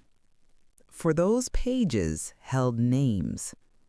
Names with check marks beside them, names with dates, names with no ending, only a blank space where a life continued or stopped without record. David Romano, Italian. Thomas Green, Irish-American. Alejandro Ruiz, born in New Mexico. Li Wei, China to California, then east. Hassan Karim, son of a spice merchant in Beirut. People who spoke different languages, prayed in different ways, dreamed with the same hope. The ledger gave proof that they existed, not as shadows, but as builders of a nation. A candle and a wall. One entry stood out. C. Whitford, good hands, steady heartbeat. No diography, no age, just a sentence, simple yet intimate. A heartbeat measured not by clock or pulse, but by presence, by reliability. Engineers can measure stone and steel, but only fellow workers can measure a heartbeat. Historians later guessed that C. Whitford may have been one of the silent heroes who trained newer workers, passed down techniques, or stood calmly during cave-ins and equipment failures. No photographs of Whitford survive. No gravestone bears the name, at least none linked to the tunnels. But the ledger became a memorial. Workers lit a candle beside it during the renovation. One said quietly, "We remember you." And for that moment, the past breathed again. Songs of the Deep Cruise. Many laborers in early subway tunnels came from coal regions like West Virginia and Pennsylvania. They brought songs, low and rhythmic, keeping pace with hammer strikes. Their verses were not written, but lived. Melodies about home, hope, the smell of pine after rain. Miners from Appalachia sang to steady their nerves in narrow shafts, where silence could make the mind race. Immigrants added their own harmonies. Soon, tunnels became cathedrals of sound, not hymns of choirs, but choruses of workers bound by purpose. Travelers on modern trains hear only the roar of wheels, but deep in the concrete, in quiet hours between midnight maintenance cycles, some say faint rhythms still hum, like memory trapped in stone. The day the light went out. In 1904, while expanding New York's original line, lantern fuel froze during a harsh winter morning. For several long minutes, the entire shaft fell silent and pitch black. Above ground, streetcars rattled as usual, but below, time stopped. One worker later wrote, "We could hear each other breathing like we were one creature instead of 30 men. When light returned, they did not cheer. They simply resumed work, but with a shared understanding. Progress was fragile, and so were they." The women who rewired the dark. During World War II, labor shortages brought women into roles once close to them. They calibrated voltage regulators, mapped utility routes by hand, repaired damaged cables. They were precise, patient, often overlooked. In Chicago, Eleanor Hart became lead technician on an underground communication line. She was 19, quick with numbers, fearless with equipment. Her voice notes still exist, recorded for training archives. She said, "If I stop, then someone above loses heat. Someone loses water. If I work, the city breathes. She never sought fame, but there is power in quiet contribution. A subway car, like a time capsule. In 1978, during renovations beneath Boston, workers discovered an abandoned side tunnel, sealed, forgotten. Inside sat a rust-coated streetcar model 1912. It was perfectly still. Dust coated its seats like untouched snow. A watch was found beneath one chair, its hands frozen at 3:17.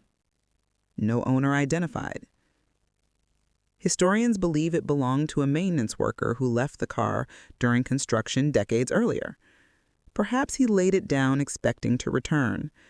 Perhaps he did and simply forgot. Or perhaps the unfinished tunnel was sealed before he noticed. Time does not always answer. Sometimes it simply records. Stories imprinted in the walls. There are fingerprints embedded in wet cement beneath Los Angeles. There are initials carved in limestone under Philadelphia. There are boot prints fossilized in clay beneath Washington, D.C. No textbooks list them. No museum displays them. Yet they are history, pressed into place by tired hands. Engineers today still pause when they find such marks. Some trace them gently, whispering "thank you" in the dust. The letters that never found home. In 1968, during excavation for the D.C. Metro, a rusted lunchbox was found behind a broken retaining wall. Inside, wrapped in cloth, were 3 letters, never mailed. Dear Rosa, I dream of a house with a porch. I'm saving enough for us to move north.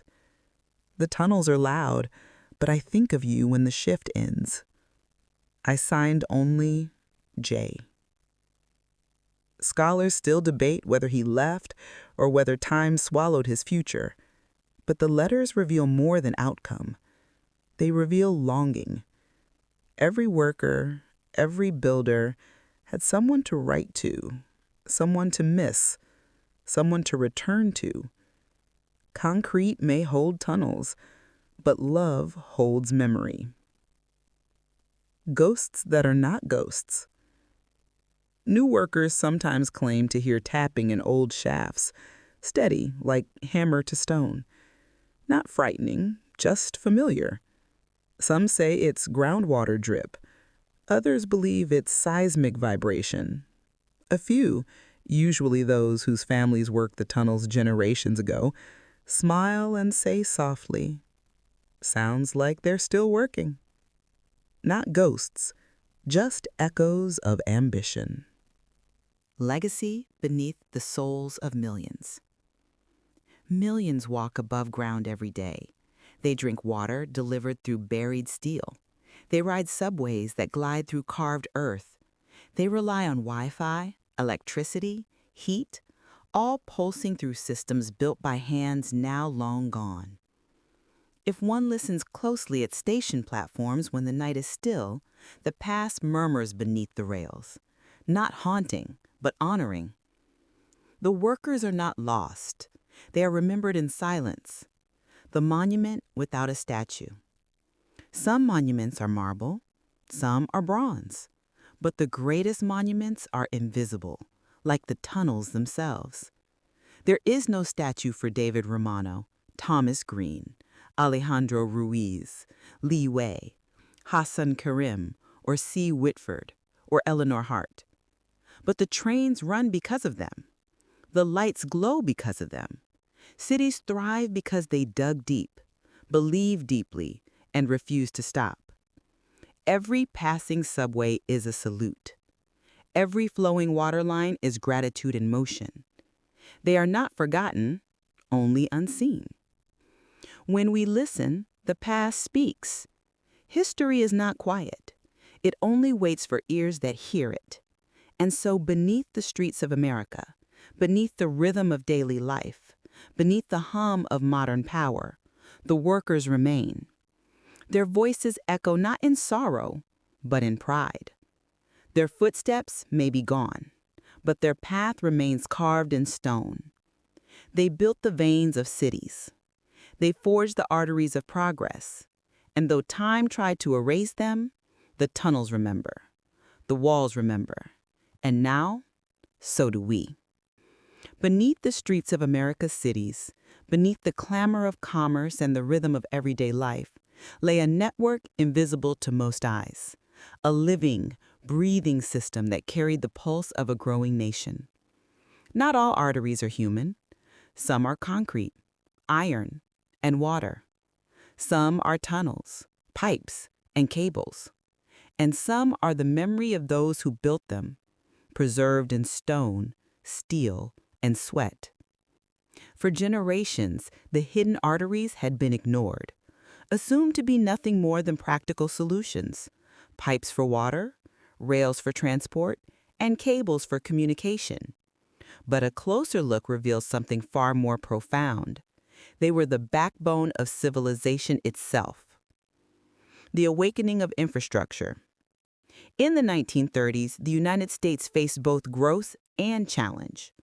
Cities expanded, industries boomed, and populations surged. Modern life demanded efficiency, resilience, and foresight. But infrastructure lagged behind. Water mains cracked, subways buckled under the weight of increased traffic, and electrical grids strained under unexpected load. Engineers and planners realized that the future could not rely solely on surface-level construction. The solution? Layered, interdependent underground networks, a new civilization beneath the one above. Isaac, Martha, and Jonah, in their ongoing exploration of ancient subterranean systems, often reflected on this moment in history. They had uncovered remnants of forgotten civilizations that mastered resilience, power, and continuity. Now, history was repeating itself, but this time with the benefit of knowledge passed down from both old and new engineers. The blueprint of growth. In New York, a city that never slept, underground systems became increasingly complex. Subway lines intertwined like veins and arteries, while water mains and sewage tunnels ran parallel beneath them. Communication lines, telegraph, telephone, later fiber, threaded through separate conduits.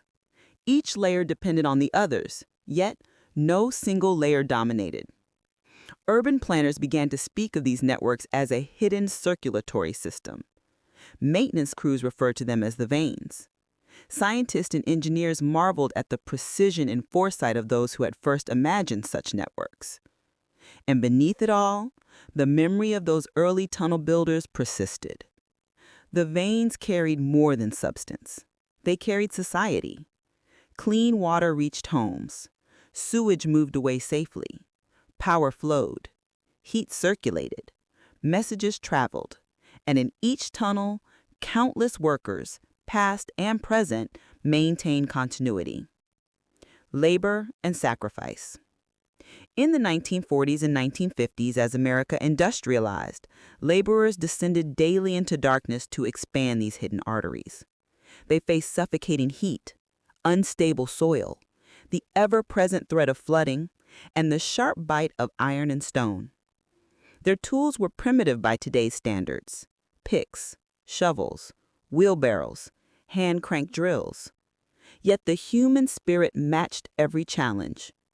Teams of men and women labored together, building networks that would carry the lifeblood of cities for decades.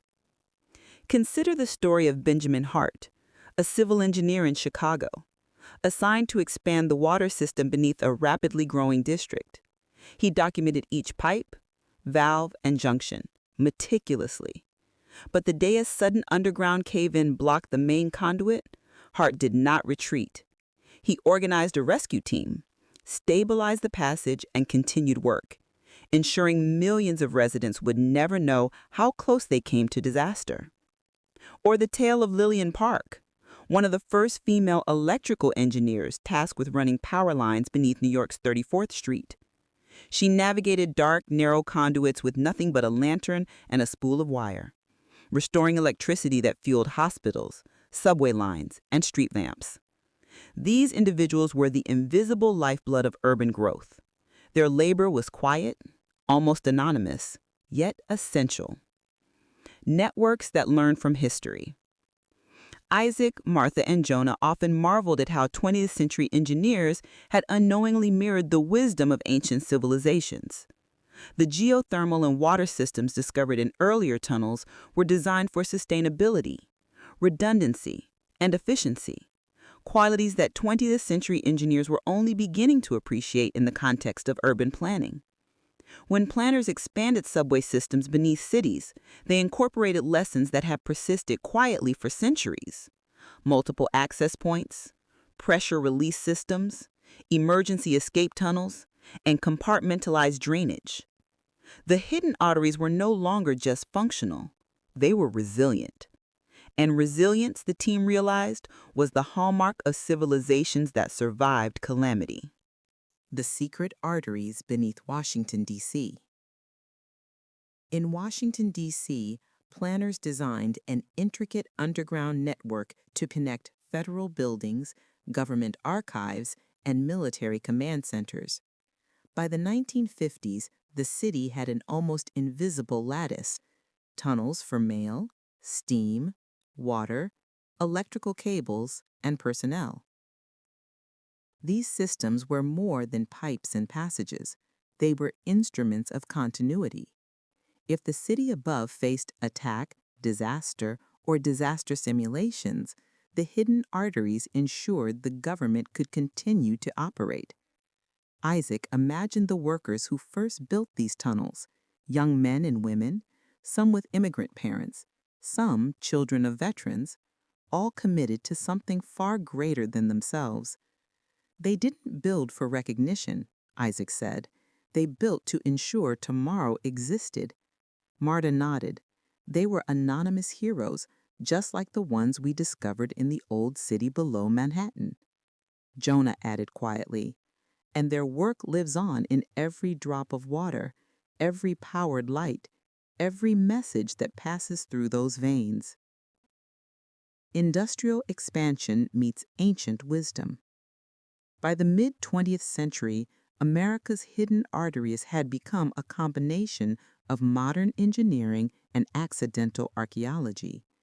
Civil engineers noticed how older tunnels handled pressure, flooding, and soil shifts better than some newer constructions.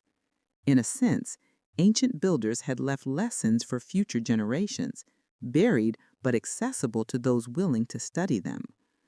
Isaac often drew comparisons. The ancient city had channeled not just water, but also medicine and energy. Modern America channeled water, electricity, and information. The purpose remained remarkably similar: sustain life and society in the face of uncertainty. And just as ancient tunnels carried knowledge across generations, modern arteries ensured that cities could grow without collapsing under their own weight. The role of technology. Technology accelerated the use and maintenance of these networks. Remote monitoring, pressure sensors, and automated valves allowed engineers to prevent disasters before they happened. Subterranean maps were digitized, scanned with LiDAR, and cross-referenced with historical blueprints. Yet as sophisticated as these systems became, they depended on human oversight. Machines could not anticipate soil shifts caused by centuries of construction, underground rivers redirected by urban sprawl, or unexpected obstructions left by previous generations. The hidden arteries required both intelligence and intuition, a lesson repeated from ancient builders to modern engineers. A civilization within a civilization. Beneath bustling streets, cities had evolved into dual civilizations: one above ground, visible and vibrant; one underground, invisible but equally complex. The underground world was populated with maintenance crews ensuring continuous water, electricity, and communication flows; engineers and inspectors analyzing structural integrity, predicting failures before they occurred; emergency response teams who could navigate tunnels during floods, fires, or power outages. Hidden networks preserving secrets from prior eras, archival vaults, abandoned steam chambers, remnants of early telegraph lines. This civilization operated silently, rarely acknowledged, yet it defined the daily life above. Streets, skyscrapers, hospitals, and homes depended entirely on it. Isaac, Marta, and Jonah realized this was history repeating itself in real time. Humanity built what it needed underground long before the public knew it, just as ancient builders had done centuries earlier. Urban arteries as cultural vessels. It wasn't just infrastructure. The hidden arteries carried culture. Many tunnels became canvases for expression, graffiti from early transit workers, poetic inscriptions, initials carved into stone. These marks were tiny testaments to human presence, often overlooked yet persistent. In Philadelphia, a subway tunnel bore a hand-drawn map of a local neighborhood from the 1920s, lost streets, vanished landmarks, the memory of a community beneath modern life. Engineers discovered it by accident during routine maintenance, and it was preserved as a historical record. Each inscription, each artifact, each leftover tool was a voice from the past, an echo of workers whose names were largely forgotten but whose impact was indelible. The living network today. Today, hidden arteries continue to evolve. Fiber optic cables carry vast quantities of data, often replacing copper wires. Steam heating systems coexist with modern electric grids. Water purification systems operate alongside advanced sensors and automated valves. Yet beneath the gleaming technology, the bones of history remain. Tunnels dug by hand, reinforced by sweat, guided by human judgment, echoing with footsteps of 1,000 generations. Isaac often remarked, "The city above is nothing without the veins beneath. Every light, every drop of water, every moving train depends on human foresight and courage long forgotten." The lesson of the hidden arteries. The hidden arteries remind us that civilization is fragile and resilient at once. Above-ground success is only possible when unseen laborers, past and present, keep the lifeblood flowing. The veins of water, energy, and communication are physical symbols of continuity. They connect generations, sustain communities, and demonstrate that progress is built incrementally, often without recognition.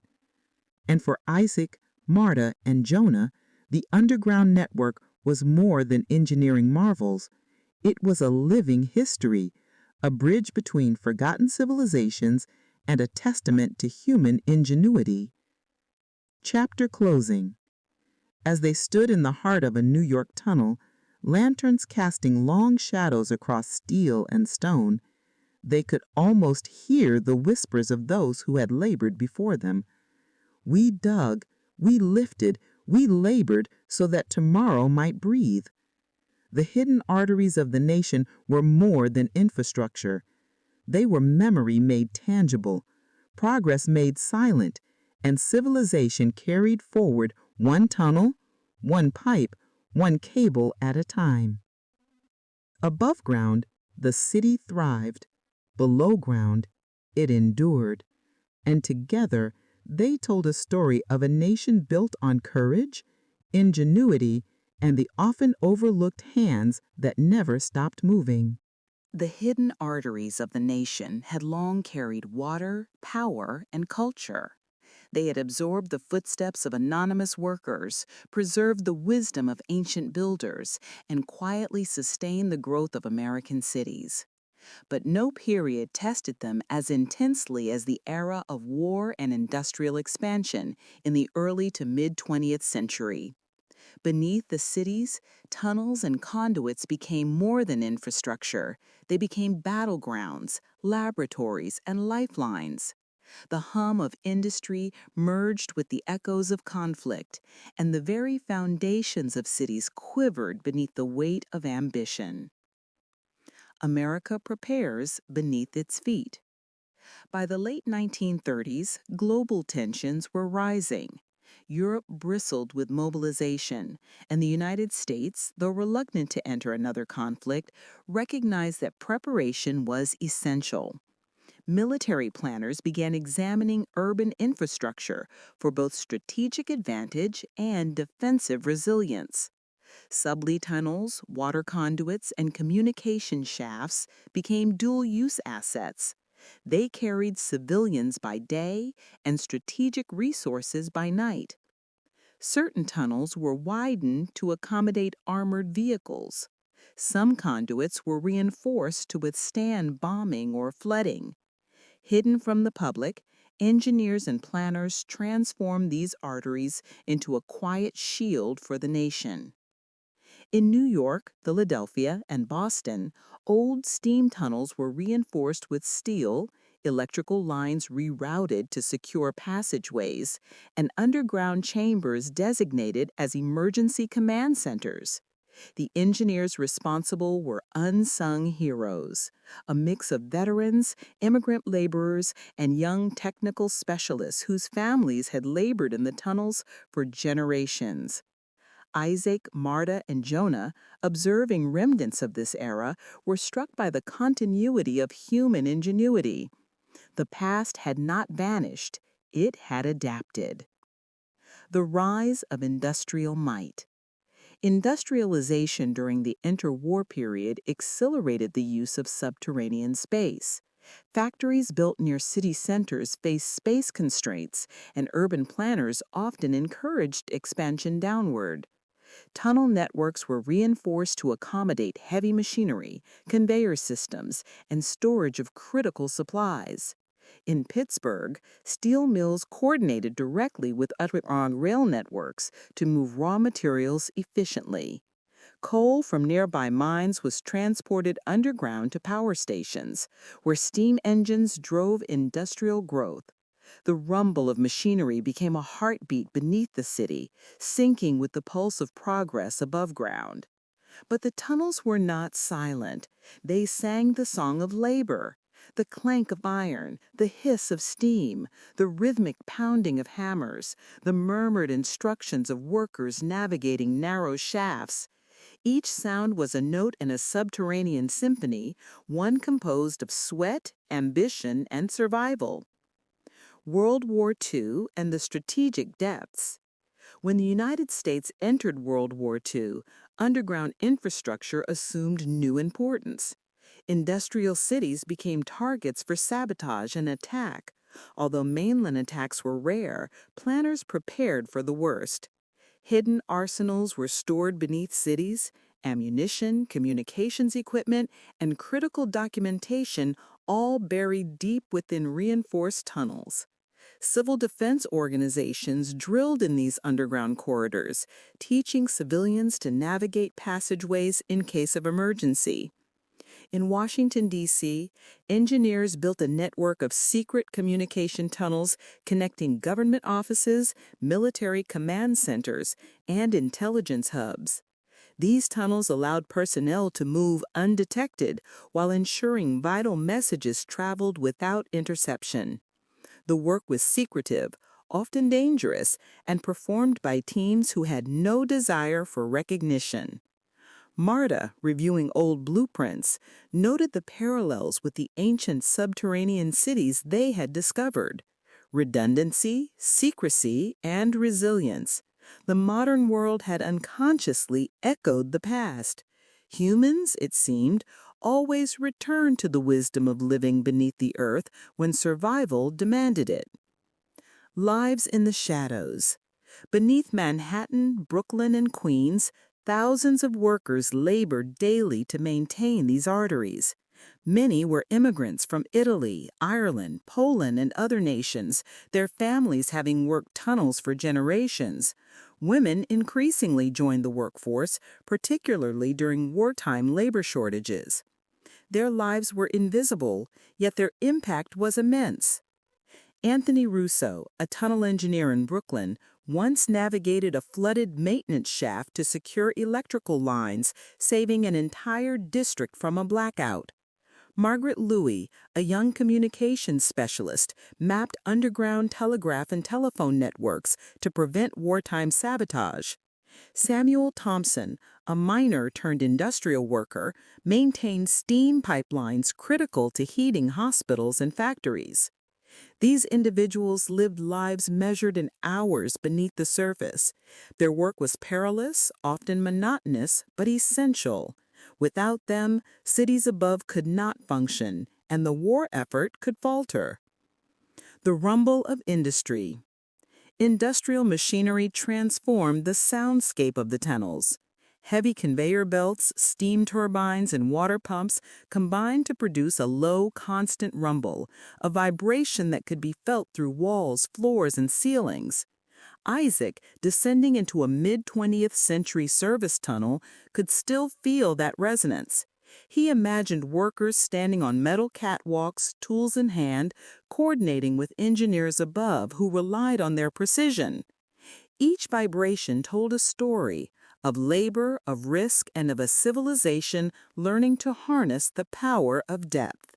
The rumble became more than noise. It was a signal of progress.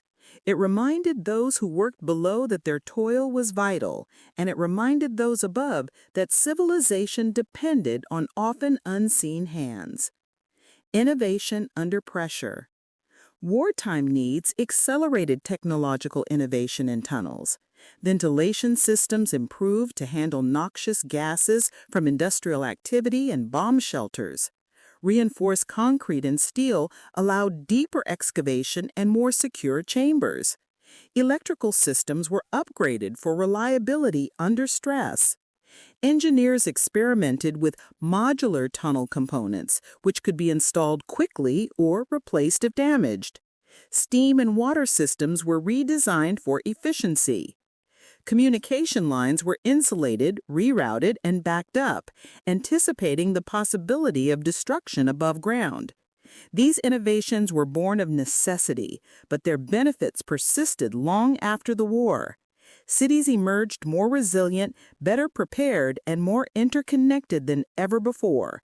The hidden arteries of the nation had matured, evolving from functional infrastructure to a living, adaptive system. The forgotten echoes. Despite the vital role of tunnel workers, history often overlooked them. Memorials commemorated battles fought on land and sea, but the men and women who built and maintained underground networks rarely received recognition. Yet their work left enduring traces. Steam pipes beneath hospitals still carried heat. Water tunnels continued to supply clean water. Subway systems transported millions of citizens daily. Communication lines relayed messages that could decide life or death in wartime. Each artifact was a voice in the shadows. Each vibration in steel and stone, a heartbeat of forgotten labor. Civilian life above and below. While industry rumbled beneath, life continued above ground. Families went about daily routines, unaware of the scale of effort below. Children rode subways to school, oblivious to the work that kept the trains running. Office workers used telephones, not knowing that lines beneath were maintained under dangerous conditions. Yet the underground world directly enabled civilian life. Hospitals received heat, water, and power. Factories produced goods essential to the war effort. Communication networks carried both public and classified messages. The hidden arteries of the nation were silent protectors, sustaining life and industry alike. The danger and the sacrifice. Accidents were inevitable. Floods, gas leaks, collapses, and machinery malfunctions claimed lives. Workers often risked death for the sake of continuity. One particularly notable incident occurred in Pittsburgh in 1943, when a steam pipe burst beneath a factory district. Workers descended into scalding mist to repair the damage. Though several were injured, the pipeline was restored within hours, averting a city-wide blackout. Such incidents were common, but rarely publicized. The workers were not heroes by design.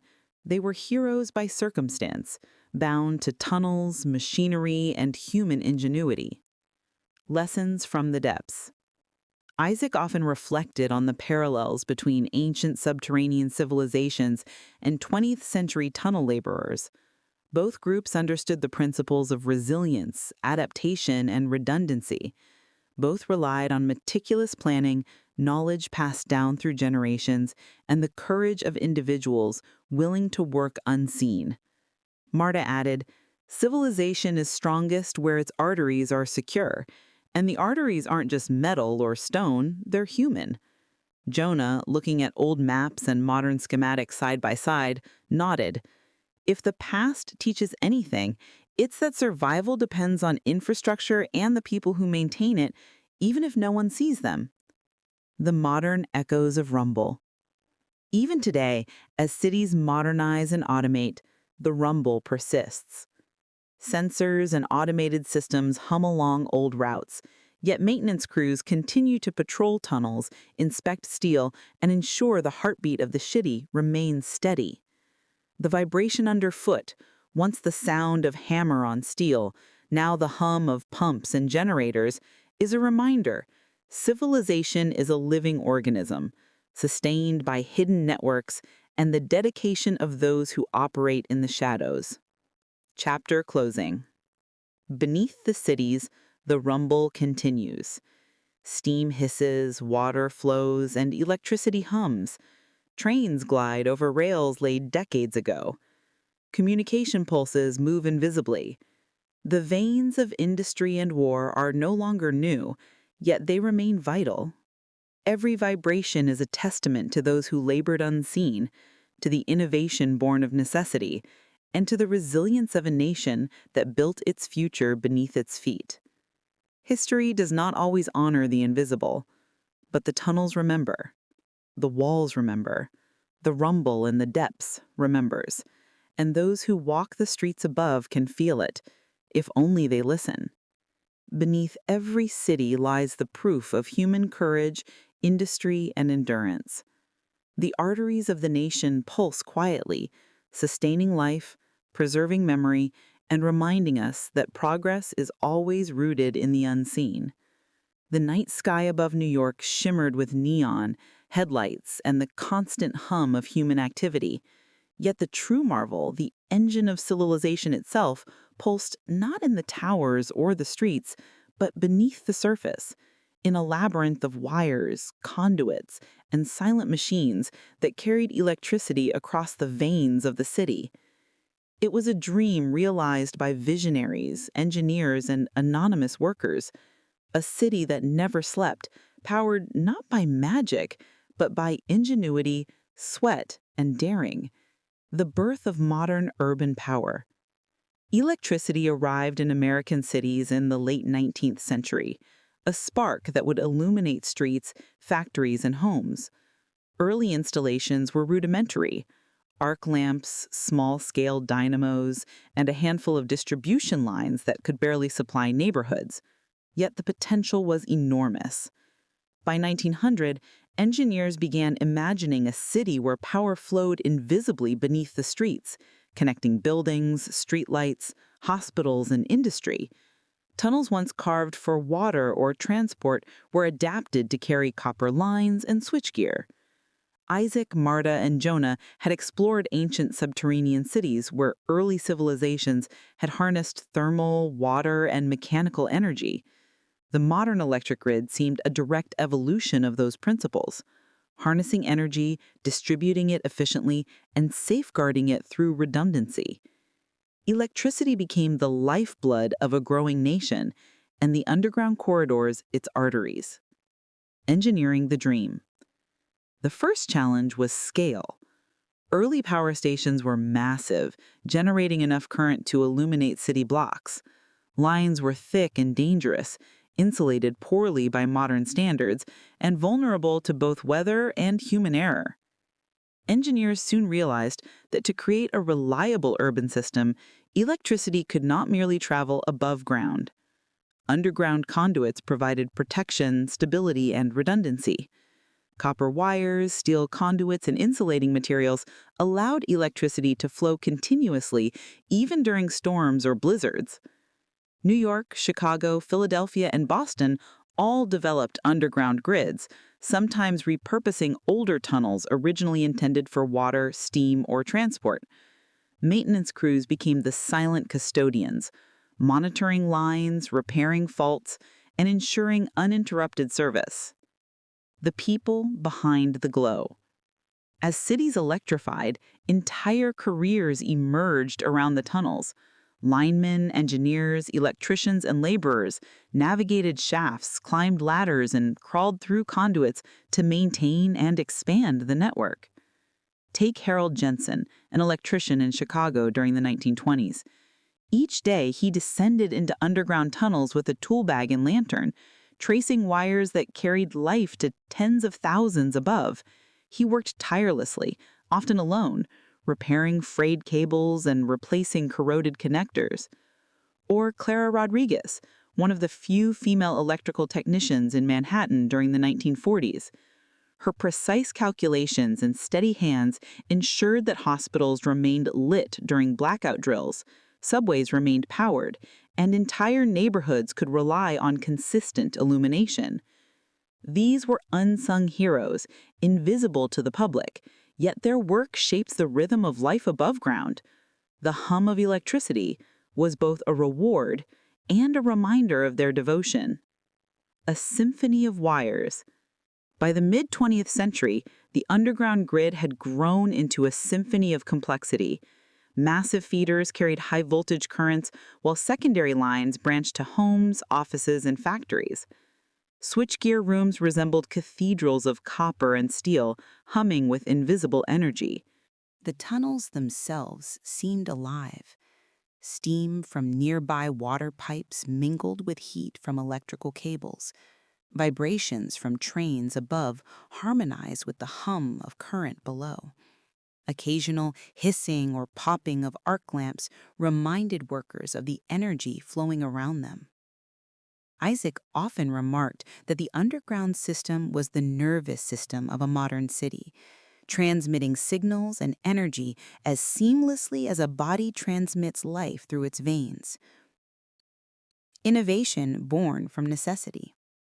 The rapid growth of cities demanded constant innovation. As electrical loads increased, engineers designed more efficient transformers, more robust insulation, and emergency backup systems. During the blackout crises of the 1960s, engineers experimented with redundant circuits, allowing one line to take over if another failed. They installed emergency lighting and battery-powered control systems, ensuring that tunnels themselves remained safe during power interruptions. At the same time, technological advances allowed real-time monitoring. Sensors could detect overloads, heat spikes, and faults, allowing crews to intervene before a catastrophe occurred. Subterranean tunnels became both highways and laboratories, spaces where electricity could be studied, routed, and perfected. The worker's perspective.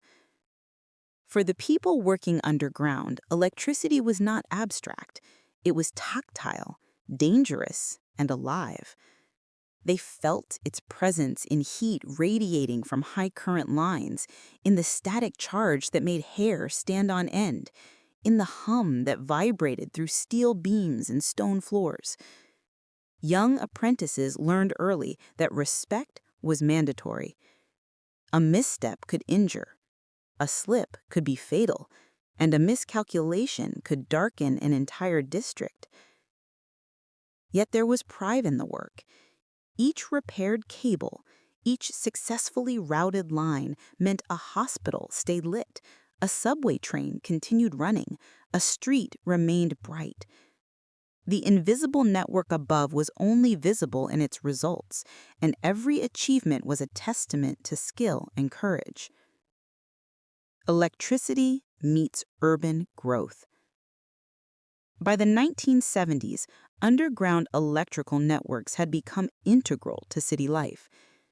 They not only powered lights and factories, but also drove communication, transportation, and emergency systems. The integration of electricity with water, steam, and transit tunnels created multi-purpose arteries, conduits carrying more than one type of energy, more than one form of life-sustaining force. In Chicago, engineers combined steam, water, and electrical conduits in multi-layered corridors. In New York, fiber optic lines soon joined electricity in these tunnels, foreshadowing the modern digital age. The underground world became a platform for innovation, where lessons from industrialization, wartime engineering, and urban planning converged. The intersection of past and present. Isaac, Martha, and Jonah often reflected on parallels between ancient underground civilizations and modern grids. Both relied on meticulous planning, redundancy, and the courage of workers. Both understood the importance of invisible yet essential systems. The ancients had harnessed geothermal, water, and mechanical energy. Modern engineers harnessed electricity, communication, and automation. The principles were the same: stability, continuity, and resilience. And in some hidden tunnels, lines traced along the very paths of older, forgotten conduits, a literal connection between the wisdom of the past and the needs of the present. The modern city's pulse. Today, electric grids beneath U.S. cities operate mostly unseen, yet their presence is constant. Streetlights glow without pause. Hospitals, subways, and schools operate without interruption. Communication lines pulse with fiber optic speed. Beneath it all, a network of tunnels, wires, and control systems hums. Every flicker, every vibration is a reminder of the ingenuity, labor, and foresight that made modern life possible. The city above may appear chaotic, neon-lit, and vibrant, but beneath it lies a meticulously maintained living system, a silent testament to electric dreams realized by generations of workers, engineers, and visionaries. Challenges and adaptation. Even in the 21st century, underground electrical systems face challenges. Aging infrastructure, climate-related flooding, increasing energy demand, and urban expansion require constant adaptation. Engineers incorporate sensors, automated switches, and remote monitoring to prevent failures. Yet no technology can replace the human element entirely. Crews continue to navigate tunnels, inspect cables, and repair faults. They operate in spaces where history, innovation, and danger converge, a lineage that stretches back to the earliest laborers, to the hands that carved tunnels and laid the first lines of copper centuries ago. Electric dreams and human legacy. Ultimately, the story of electricity beneath city lights is also a story of humanity. Every wire, conduit, and transformer is a legacy of labor, intelligence, and perseverance. Isaac, Martha, and Jonah often paused in their explorations to touch walls, trace wires, and feel the vibrations of the network. They could sense the presence of the workers who had come before, ancient and modern, remembered and anonymous. Electricity, like memory, flowed through veins, connecting the past, present, and future. It illuminated streets, powered machines, and sustained life. It was both a dream and a reality, a symbol of ingenuity that continues to shine under the city lights. Chapter closing. As night descended on Manhattan, the glow of streetlights reflected in windows and on wet pavements. Above ground, the city buzzed with energy. Below ground, it thrummed with unseen currents. The electric dreams of generations past and present intertwined. Copper and steel carried power. Engineers and laborers ensured continuity.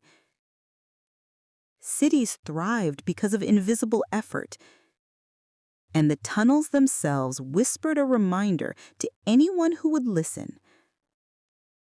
Progress lives in the unseen. Innovation thrives in the depths. Dreams once electrified illuminate the world above.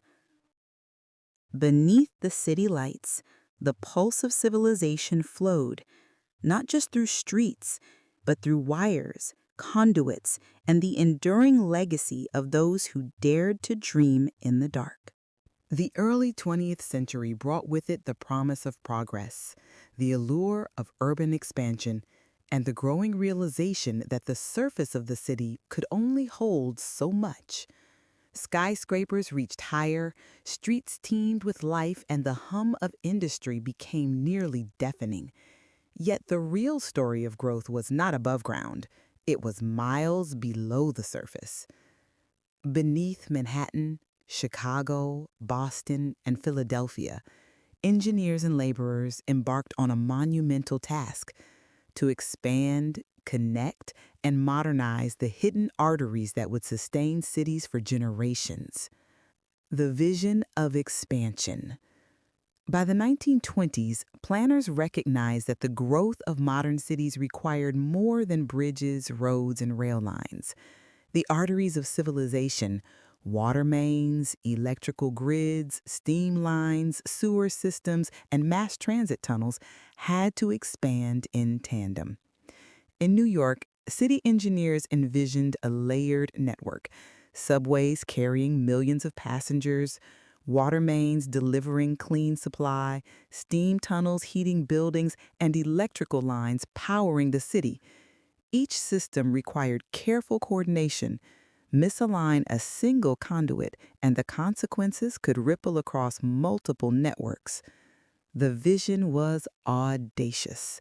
Engineers spoke of subterranean cities within cities, entire infrastructures beneath the streets, capable of supporting exponential growth above ground. This expansion demanded thousands of workers.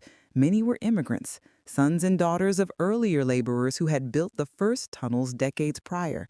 Others were women entering industrial and technical fields during labor shortages. Workdays were grueling. Shifts often lasted 12 to 14 hours.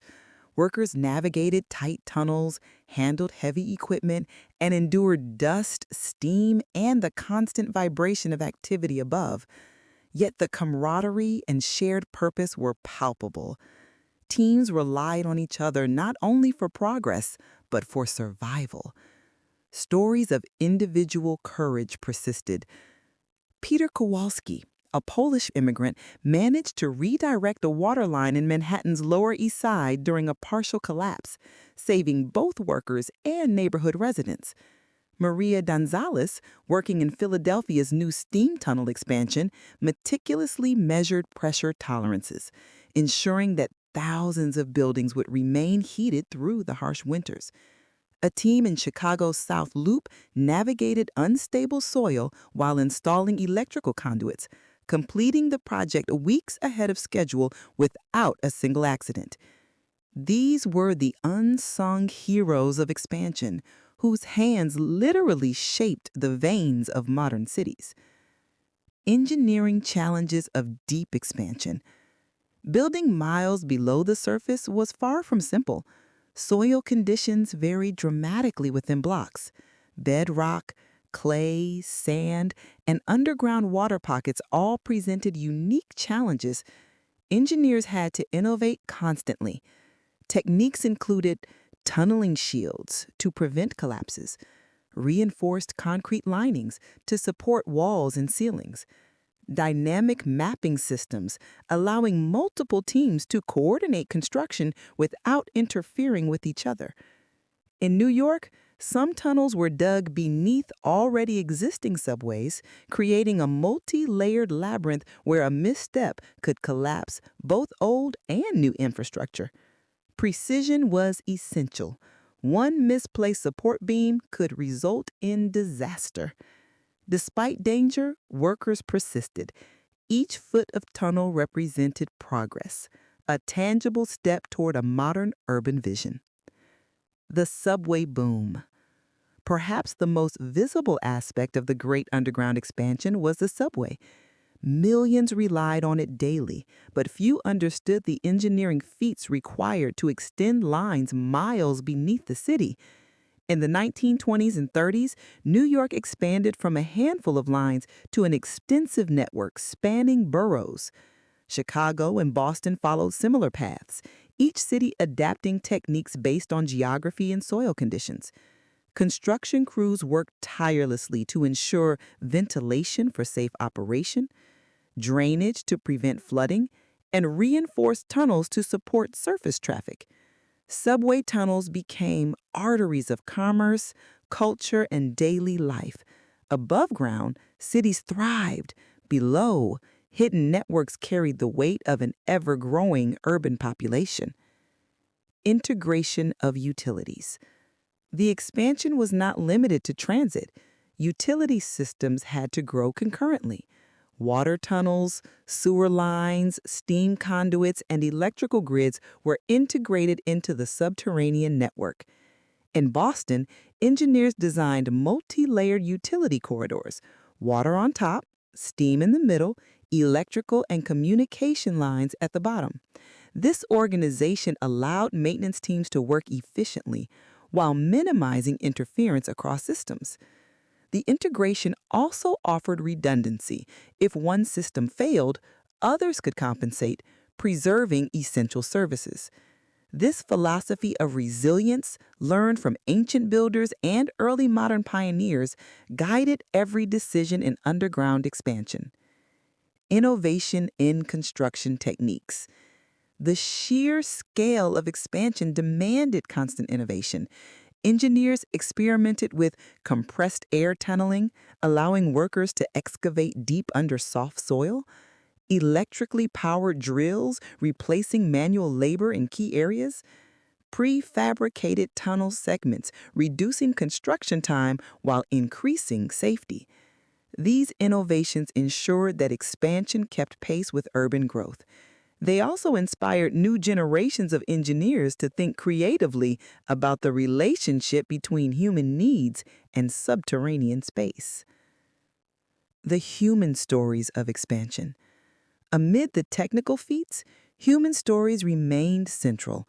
Workers endured extreme conditions but maintained dedication to the city and its future. Many carried personal motivations, sending money home, building a stable life, or simply taking pride in work that would outlast them. Some stories were remarkable. In Philadelphia, in Arc Elementary,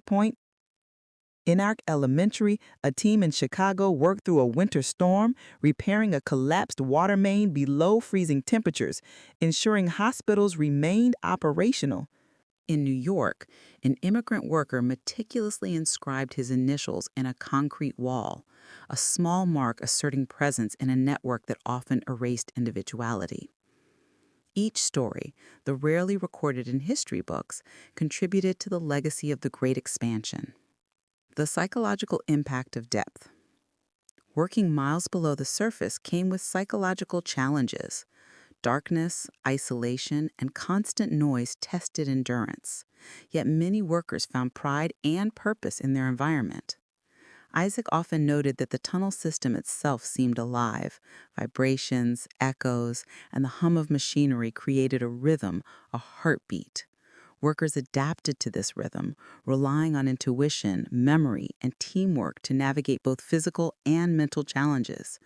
It was a world of discipline, courage, and quiet innovation, where human ingenuity met the constraints of the underground. The scale of expansion. By the 1940s, miles upon miles of tunnels, conduits, and pipelines crisscrossed beneath major American cities. Every city street above corresponded to an intricate web below. This expansion not only supported urban populations, but also enabled industrial and commercial growth. Factories, warehouses, hospitals, and public institutions all relied on hidden networks. The scale was staggering. Tens of thousands of workers contributed to expansion projects over decades. Millions of feet of tunnels, pipelines, and conduits were installed. Cities became living systems sustained by invisible yet indispensable infrastructure. Legacy of the expansion era. The Great Expansion left an enduring legacy. Cities above ground thrived, powered by networks that were engineered, maintained, and adapted over decades. The subterranean systems provided both functionality and resilience.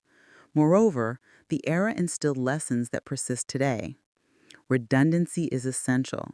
Systems must withstand failure. Integration is key. Utilities, transportation, and communication work best when coordinated. Human skill is irreplaceable. Technology supports workers, but intuition, judgment, and dedication remain vital. The tunnels became both infrastructure and history, a living testament to the vision, labor, and innovation of those who built miles below the surface. Modern reflections. Isaac, Marta, and Jonah often walked through the tunnels, tracing old pipes, conduits, and tracks. They could see the layers of expansion: early water mains, reinforced subway tunnels, electrical conduits, and modern fiber optic cables. The underground network told a story of continuous adaptation, a city learning to grow without collapsing, humans learning to master the subterranean realm, and civilization finding ways to thrive out of sight. Above ground, citizens lived their lives largely unaware, but below, the legacy of expansion endured. Miles of tunnels, invisible yet vital, connecting past, present, and future. Chapter closing.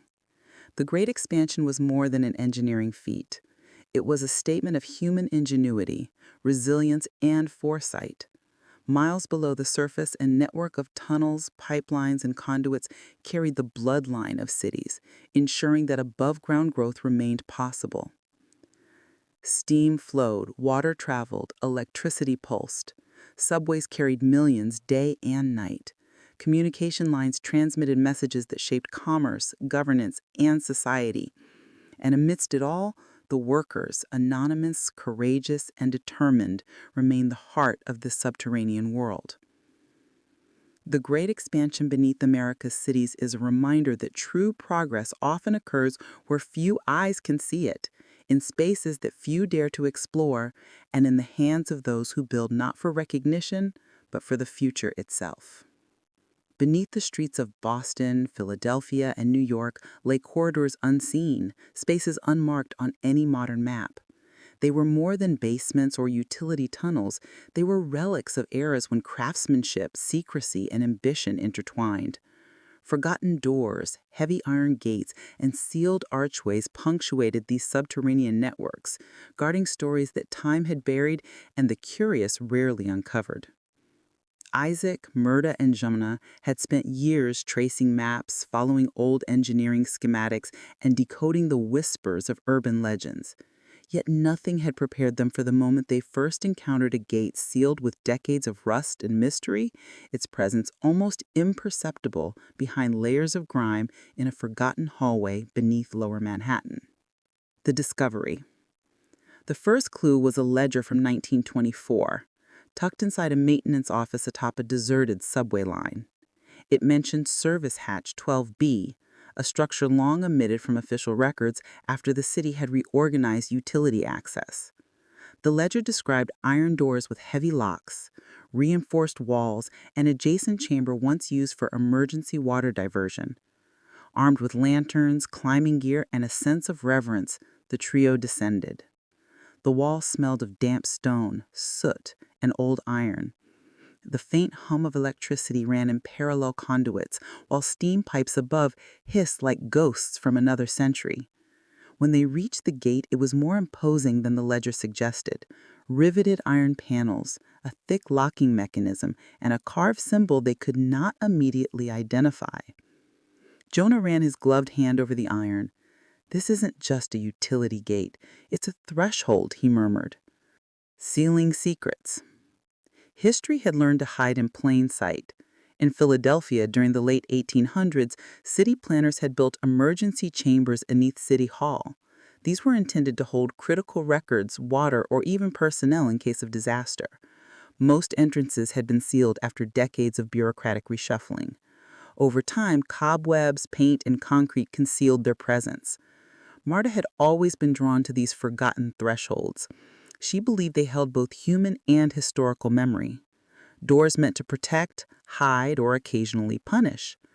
Behind the gates lay corridors that few had walked, chambers where engineers experimented with new materials, and rooms where archivists stored papers now yellowed with age. The iron gates of Brooklyn. Brooklyn's waterfront offered a different story. During the industrial boom of the early 20th century, shipping warehouses and power stations were linked by tunnels that extended beneath streets and piers.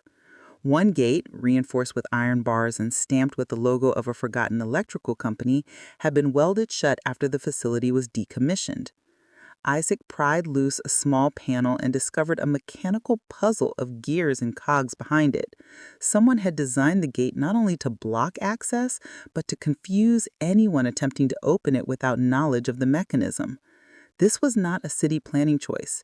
It was engineering artistry with a purpose: control, secrecy, and sometimes protection. Stories embedded in stone. Sealed doors weren't just obstacles, they were stories. In Boston, a maintenance tunnel beneath the North End revealed a door with initials etched into the stone, ER 1893. Beyond the door lay a chamber where engineers had stored spare mechanical parts for the streetcar system. A faded map pinned to the wall depicted routes and emergency access points no longer in use. Isaac traced the initials with his finger. ER might have been the foreman, he whispered, or the last person who touched this door before it was forgotten. In many cases, the sealed gates protected ingenuity. Chambers behind them held valves for water redirection, electrical switchboards, or temporary shelters during storms. They were practical, yes, but also symbolic, humanity's attempt to control, secure, and sometimes hide the products of its own ambition. The allure of the forbidden. Jonah felt the thrill of the forbidden. Each rusted lock or concrete seal represented a puzzle, a story waiting to be rediscovered. In some ways, these doors were more alive than the streets above. They hinted at lives lived in shadow, night laborers, engineers, maintenance crews, and sometimes criminals using the tunnels for smuggling or secret meetings. Philadelphia offered a particularly eerie example. During the Prohibition era, a service tunnel beneath a brewery had a concealed iron door leading to an abandoned warehouse. The warehouse, now empty, was once the staging area for barrels of illicit spirits. Behind a second gate, they found remnants of ledger books, bottles sealed with wax, and a map detailing underground routes used by runners. The tunnels, gates, and chambers carried not only water or electricity, but the flow of human ambition, risk, and survival. Engineering challenges of sealed spaces. Sealing doors and gates underground was not simple. Engineers had to consider humidity, corrosion, shifting soil, and pressure from adjacent tunnels. Many gates were reinforced with riveted steel, concrete, and wood. Locks were often custom-made, sometimes requiring multiple people to open. Marta explained, these weren't just doors, they were statements. They said, what lies beyond is precious, dangerous, or forbidden. Some gates were symbolic rather than functional. Architects and city planners used them to mark property boundaries underground, or as fail-safe mechanisms in case of flooding or fire. Over time, these thresholds became relics, forgotten by the public, but vital to city operations. The hidden archives. In Brooklyn, the trio discovered a long-abandoned chamber beyond a sealed gate. Dust-coated boxes line the walls containing blueprints, engineering journals, and photographs. Some papers detailed subway construction from the 1910s, including notes on collapses narrowly avoided. Others were personal diaries of laborers, describing long shifts, homesickness, and family dinners left behind. Isaac lifted a brittle notebook and read, "Every rivet, every brace, every valve. If I do this right, the city above will not notice the chaos below. That is all the recognition I need." Here, the gates had preserved human memory as much as infrastructure. By sealing the doors, generations of laborers, planners, and engineers remained connected to the present, if only through their work and words. Forgotten doors as cultural artifacts.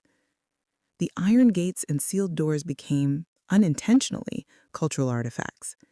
Graffiti, initials, sketches, and handprints captured by dust formed a quiet gallery of labor and creativity. In some cases, maintenance crews deliberately etched dates or names to mark their presence, a legacy of pride and continuity. In Boston, one gate bore the carving of a small bird, etched delicately into the iron. Marta speculated it was a worker's way of leaving a signature, a reminder of life and hope amidst darkness. Even in hidden corners, humans want to leave traces. Danger and courage. Exploring these forgotten spaces was not without risk. Collapsed ceilings, pockets of toxic gas, or sudden water flow made each corridor treacherous. Workers, engineers, and later explorers like Isaac and his team had to respect the tunnel's hazards. Jonah reflected on the bravery of early laborers. They didn't just build tunnels, they navigated the unknown. Every sealed gate was a testament to both human skill and caution. Modern rediscoveries. In recent years, urban archaeologists and historians have reopened some of these gates. Museums in Philadelphia and New York now display restored sections of tunnels, iron doors, and machinery, accompanied by accounts of the men and women who worked below. Visitors trace the corridors with awe, reading names and dates etched into walls, understanding that infrastructure is also history. Technology has also helped. Laser mapping, drones, and sensors allow safe exploration without disturbing fragile structures. Yet even with these advances, the thrill of discovery remains. The sight of a rusted iron gate or sealed wooden door can still inspire wonder and curiosity. The philosophical dimension. Isaac, Marta, and Jonah often debated the significance of these doors. Were they merely practical or something deeper? Marta argued that they were both, practical safeguards and symbols of human determination. Sealed gates reminded those above ground that life depended on invisible effort, that cities thrived because someone, somewhere, had labored in silence. Jonah added, they also remind us of limits, physical, temporal, and ethical. Some things are hidden for safety, for secrecy, or for respect. Peeking behind every door isn't always wise, but understanding their purpose always is. The persistence of memory. Even today, beneath the modern streets, gates remain sealed.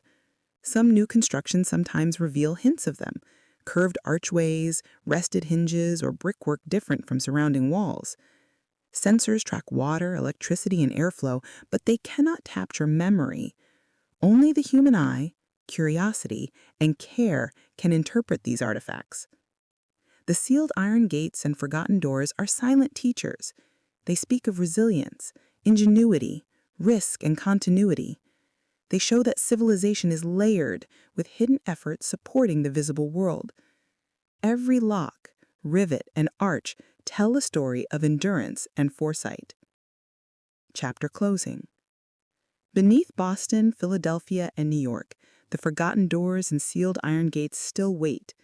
Some guard utilities, some archives, and some mysteries lost to time.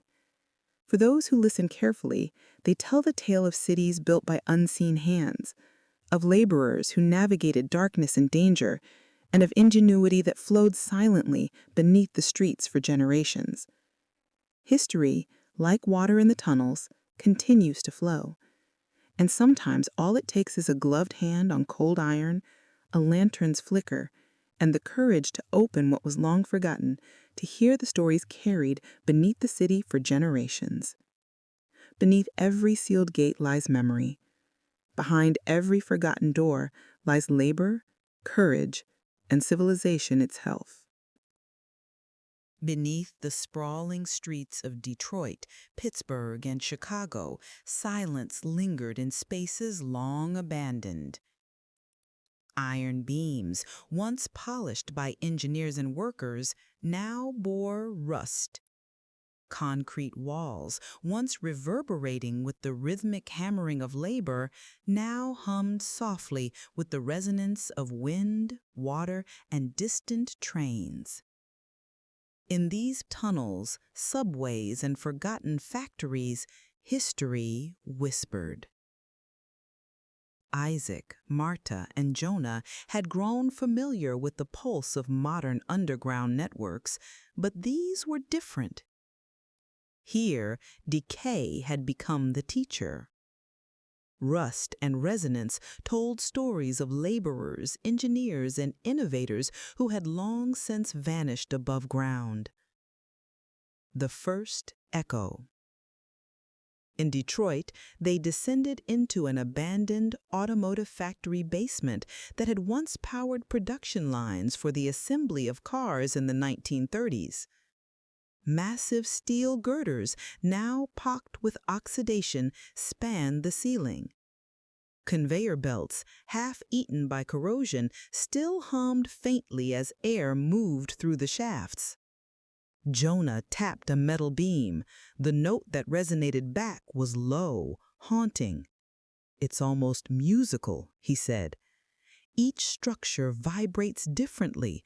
It remembers the weight it once bore." Marta smiled, kneeling to examine a fallen ledger. The pages were brittle, rust-colored stains marking decades of neglect. "These tunnels aren't empty," she said. "They resonate with memory. Every vibration, every echo carries the history of what occurred here." Rust was not merely decay, it was a chronicle. In Pittsburgh, the trio explored a forgotten steel mill's service tunnel. The walls, once pristine concrete, were streaked with reddish oxidation. Each metal pipe told a story, where water had flowed, where heat had weakened supports, where time had acted as both destroyer and preserver. Isaac traced a corroded valve with his gloved fingers. He could almost hear the workers who had maintained it, their footsteps coordinating with the rumble of furnaces above. Rust had preserved the pattern of their existence, a map in color and texture. It's like reading Braille. Every ridge, every flake tells a story if you know how to touch it. Forgotten factories and resonant corridors. Chicago offered an even more compelling revelation. Beneath the West Loop, a network of old freight tunnels had long been sealed. The trio gained access through a service hatch, descending into corridors that had once carried coal, machinery, and workers themselves. Here, resonance became the language of discovery. When they walked, the hollow timber of their footsteps mapped hidden chambers. When they tapped walls, they could hear echoes of rooms long collapsed, of pipes once carrying steam and water, of floors that had trembled with the weight of labor. Jonah experimented with his lantern, moving the light along a wall. The shadows danced across rusted iron gates, revealing inscriptions. Initials, dates, cryptic symbols. People left marks intentionally. They wanted their presence acknowledged, even if only by the future. Rediscovering human stories. Each site offered stories of individuals whose lives had intertwined with industrial America. In Detroit, a sealed stairwell bore the initials of a laborer, HM 1932, scratched into a railing. Nearby, a small sketch depicted a family at a dinner table. Marta speculated he was probably thinking of home while working these tunnels. Rust and decay preserve more than material, they preserve memory. Pittsburgh's steel tunnels revealed a different kind of story. Workers had fashioned temporary supports using scrap wood and riveted metal during emergency repairs. Their ingenuity, recorded in the arrangement of beams and nails, told of lives that balanced risk and responsibility daily. In Chicago, an old ledger documented overtime for a team of tunnel diggers in 1940. Beyond the technical entries, they had jotted notes about birthdays celebrated, minor injuries, and small triumphs. These tunnels were vessels of both labor and humanity. Acoustics of the abandoned. Resonance was more than sound, it was a map of past activity.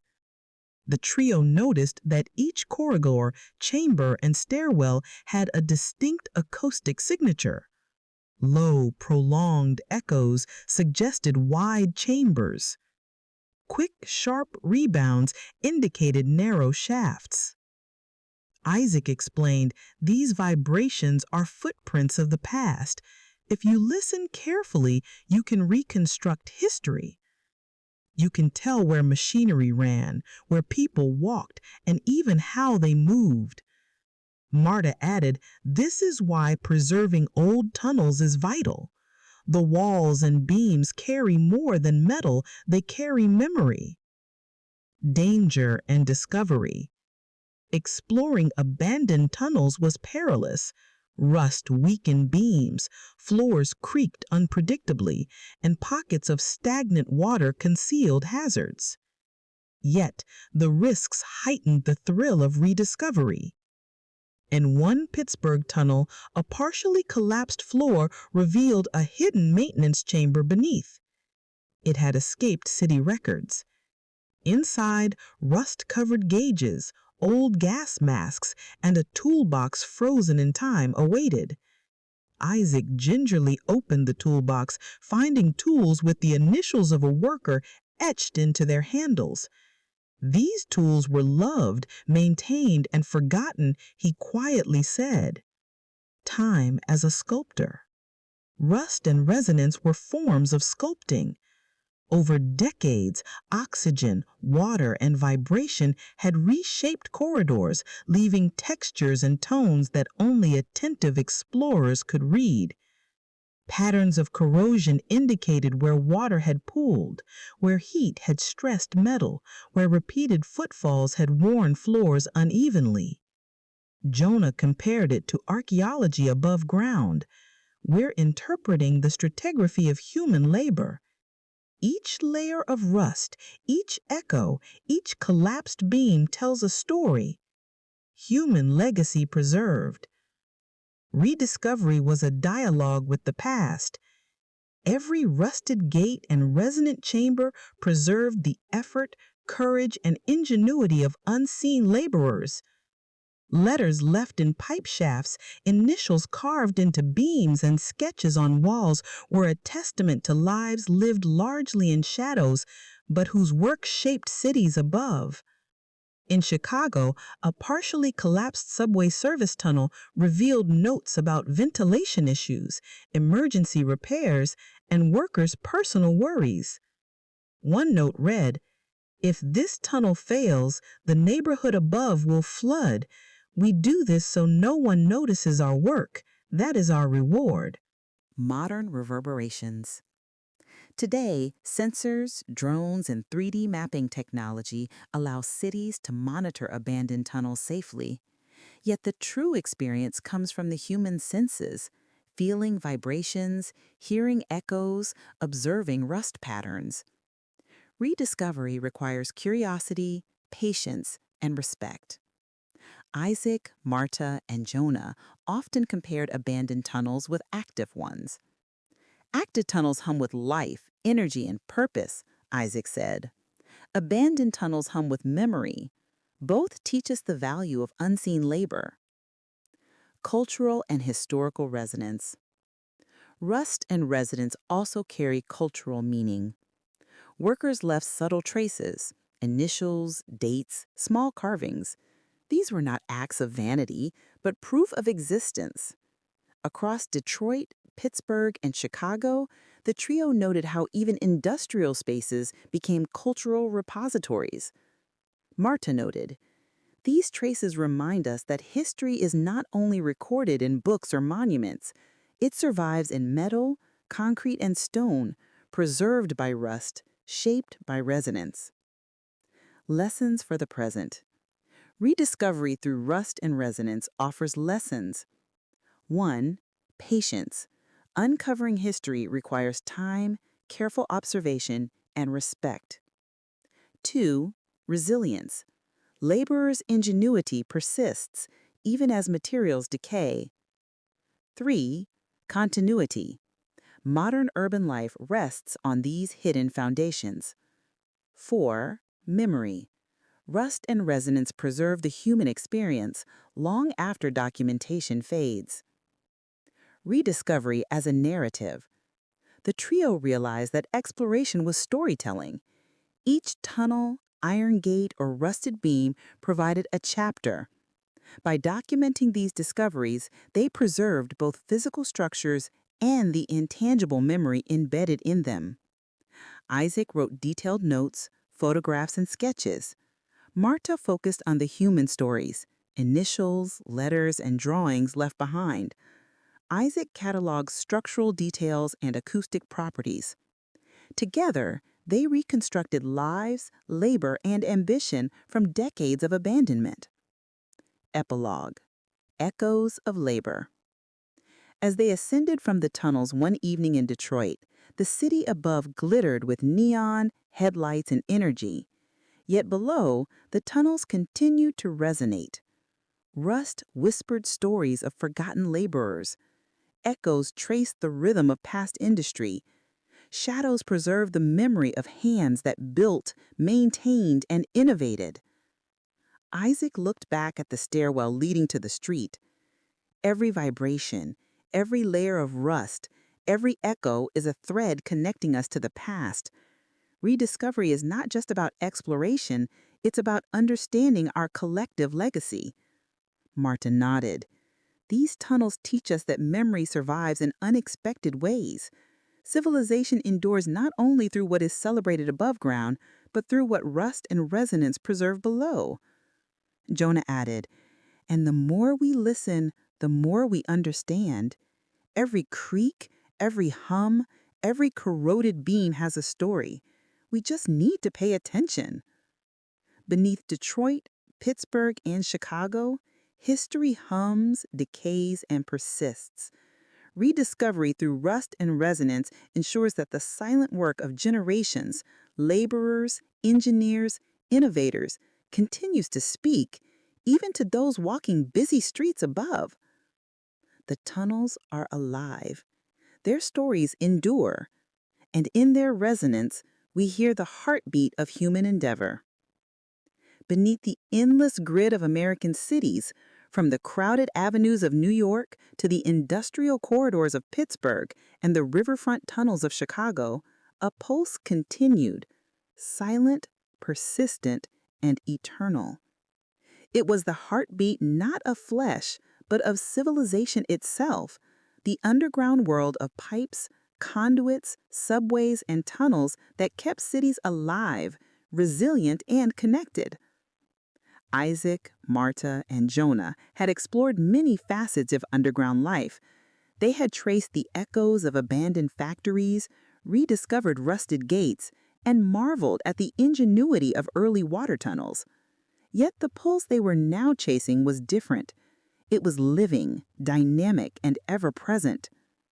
The heartbeat of the underground. In New York, the trio descended into a multi-layered tunnel beneath Manhattan, a space that had carried steam, electricity, water, and fiber optic cables for over a century. The vibrations beneath their feet were subtle yet undeniable. a constant hum amplified by metal beams, concrete walls, and moving air. Jonah knelt, pressing his hand to the cold concrete floor. "It's like the city itself is breathing," he whispered. Martin nodded. "Every line, every pipe, every wire contributes to this rhythm. The pulse you feel isn't just machinery, it's the work of generations, maintained, repaired, and adapted." Isaac added, "Civilization doesn't stop at the surface. It lives here, in the veins beneath the streets. That's the eternal pulse." The origins of subterranean networks.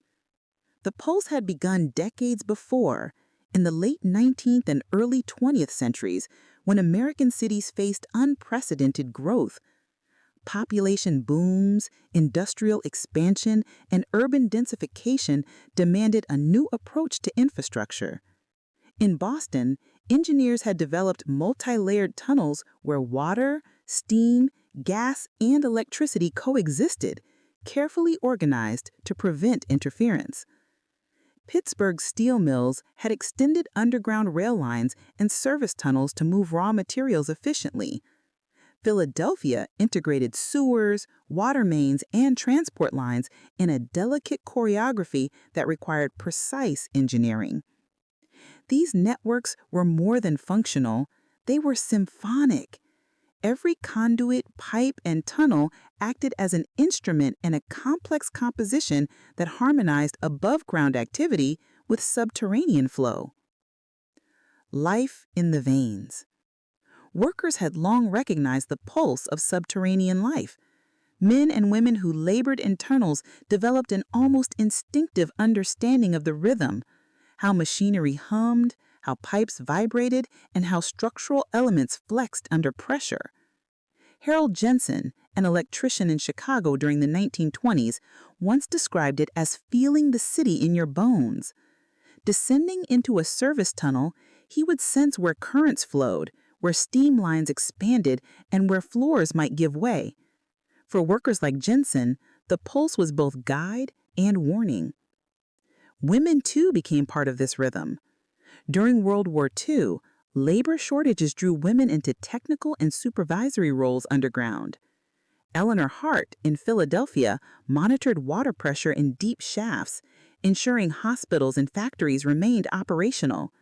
Her intuition, combined with precise measurements, maintained the delicate balance of the city's subterranean heartbeat. The symphony of machinery. By the mid-20th century, the pulse had intensified. Massive generators, pumps, conveyor systems, and steam turbines created vibrations that propagated throughout the underground network. The low-frequency hum of machinery mixed with the occasional hiss of steam, clank of valves, and rhythmic footfalls of maintenance crews. Isaac paused to listen in a Chicago tunnel. The soundscape was complex. The echo of water moving through pipes, the reverberation of trains above, and the faint metallic resonance of abandoned beams. Each element contributed to the city's pulse, creating a subterranean symphony that few above ground could perceive. Marta observed, "These vibrations carry history. They're signatures of human ingenuity, of labor sustained over decades, and of the resilience built into these systems." Danger and vigilance. The eternal pulse was not without peril. Flooding, gas leaks, structural collapse, and electrical hazards made the underground environment treacherous. Workers developed specialized knowledge and intuition to navigate these risks. In New York, Anthony Russo descended into a partially flooded water tunnel during a hurricane in 1944 to restore supply lines to a naval hospital. Exhausted and drenched, he worked tirelessly, guided by the vibrations and sounds around him. The pulse was his compass, warning him of weakened beams and shifting water. In Pittsburgh, a similar emergency involved a ruptured steam line beneath the factory district. Samuel Thompson, a miner-turned-industrial worker, used both experience and sensitivity to vibration to locate the rupture before it escalated into a catastrophe. These incidents demonstrated that the pulse was not merely an abstract phenomenon. It was a lifeline, guiding those who maintained the underground arteries that kept civilization functioning. Technology and adaptation. Over time, technology augmented the pulse. Electrical sensors, automated pumps, fiber optic communication lines, and digital monitoring systems added precision and efficiency. Yet these systems relied on human oversight. The pulse was meaningless without skilled hands interpreting it, maintaining it, and responding to its fluctuations. In Boston, multi-purpose tunnels combined water mains, steam lines, electrical conduits, and fiber optic cables. Real-time monitoring allowed crews to detect anomalies, but the subtle cues of vibration, temperature, and resonance remained vital. The pulse communicated what sensors could not always detect: stress in materials, subtle shifts in flow, and early warning signs of structural fatigue. Memory encoded in infrastructure. Subterranean life carried memory as well as energy. Rusted valves, worn catwalks, and etched initials were reminders of those who had labored below. Each repair, modification, and installation contributed to the city's history. In Chicago, a sealed tunnel revealed tools left behind by workers decades earlier. The wear patterns on handles and edges spoke of usage, technique, and individual care. In Detroit, abandoned gates and railings preserved signatures of past engineers. Isaac reflected, "The pulse is both current and memory. It resonates with the presence of those who built it, maintained it, and lived alongside it. We are walking in a living archive." Community and connection. The underground pulse also represented community. Workers relied on each other to navigate hazards, share knowledge, and sustain operations. Apprentices learned from experienced laborers, forming a lineage of expertise that transcended generations. During wartime, this community extended beyond professional necessity. Water, electricity, and transportation were lifelines for hospitals, factories, and civilians. Underground crews worked not for recognition, but for the continuity of life above ground. Their contributions were invisible, yet essential. The eternal rhythm. Isaac, Marta, and Jonah concluded that the pulse was eternal not merely because infrastructure endured, but because human engagement sustained it. As long as cities required energy, water, communication, and transport, underground life would continue. Each vibration was both signal and testimony, a reminder of interconnectedness between above-ground society and the hidden networks beneath. Martin noted, "The pulse teaches us about endurance. It's a reminder that civilization depends on continuous care, adaptation, and attention, even when unseen." Jonah added, "And it's democratic. Everyone contributes, whether as engineer, laborer, or planner. The pulse is stronger when we honor those contributions, past and present." Modern resonances. In the 21st century, subterranean networks evolved. Sensors, remote monitoring, and automation improved efficiency, but the core principles endured: maintenance, redundancy, and adaptability. Crews continued to walk tunnels, inspect valves, repair cables, and respond to emergencies. The pulse remained tangible. Engineers described feeling subtle vibrations that indicated structural stress or water pressure changes. Technicians interpreted acoustic signatures in pipes and tunnels to locate blockages or leaks. Isaac commented, "Technology can measure flow and current, but humans feel the pulse. We sense its nuances, its variations, its patterns, and that is something machines cannot fully replicate." Lessons from the depths. The eternal pulse offers lessons for civilization. 1. Resilience. Systems must be robust, redundant, and adaptable to stress. 2. Continuity. Infrastructure is a living network sustained by constant care. 3. Human engagement. Machines and sensors are tools. People sustain life. 4. Memory. Infrastructure preserves both technical function and cultural history. A living network, As the trio ascended from the tunnels in Manhattan, the city above shimmered with light, energy, and activity. Yet the pulse persisted below, unseen but felt.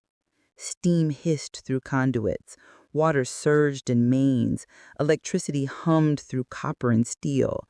Fiber optic cables transmitted messages at the speed of thought. Every vibration was a testament to labor, ingenuity, and vigilance. Every echo was a reminder that cities are living organisms with hearts beneath the surface. Marta said, "The pulse doesn't sleep. It adapts, responds, and sustains life above. It reminds us that civilization depends on continuous effort, often unseen." Jonah had it, and it's democratic. Everyone contributes, whether as engineer, laborer, or planner. The pulse is stronger when we honor those contributions, past and present.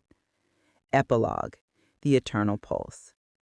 In Detroit, Pittsburgh, Chicago, and New York, the subterranean pulse continued to beat.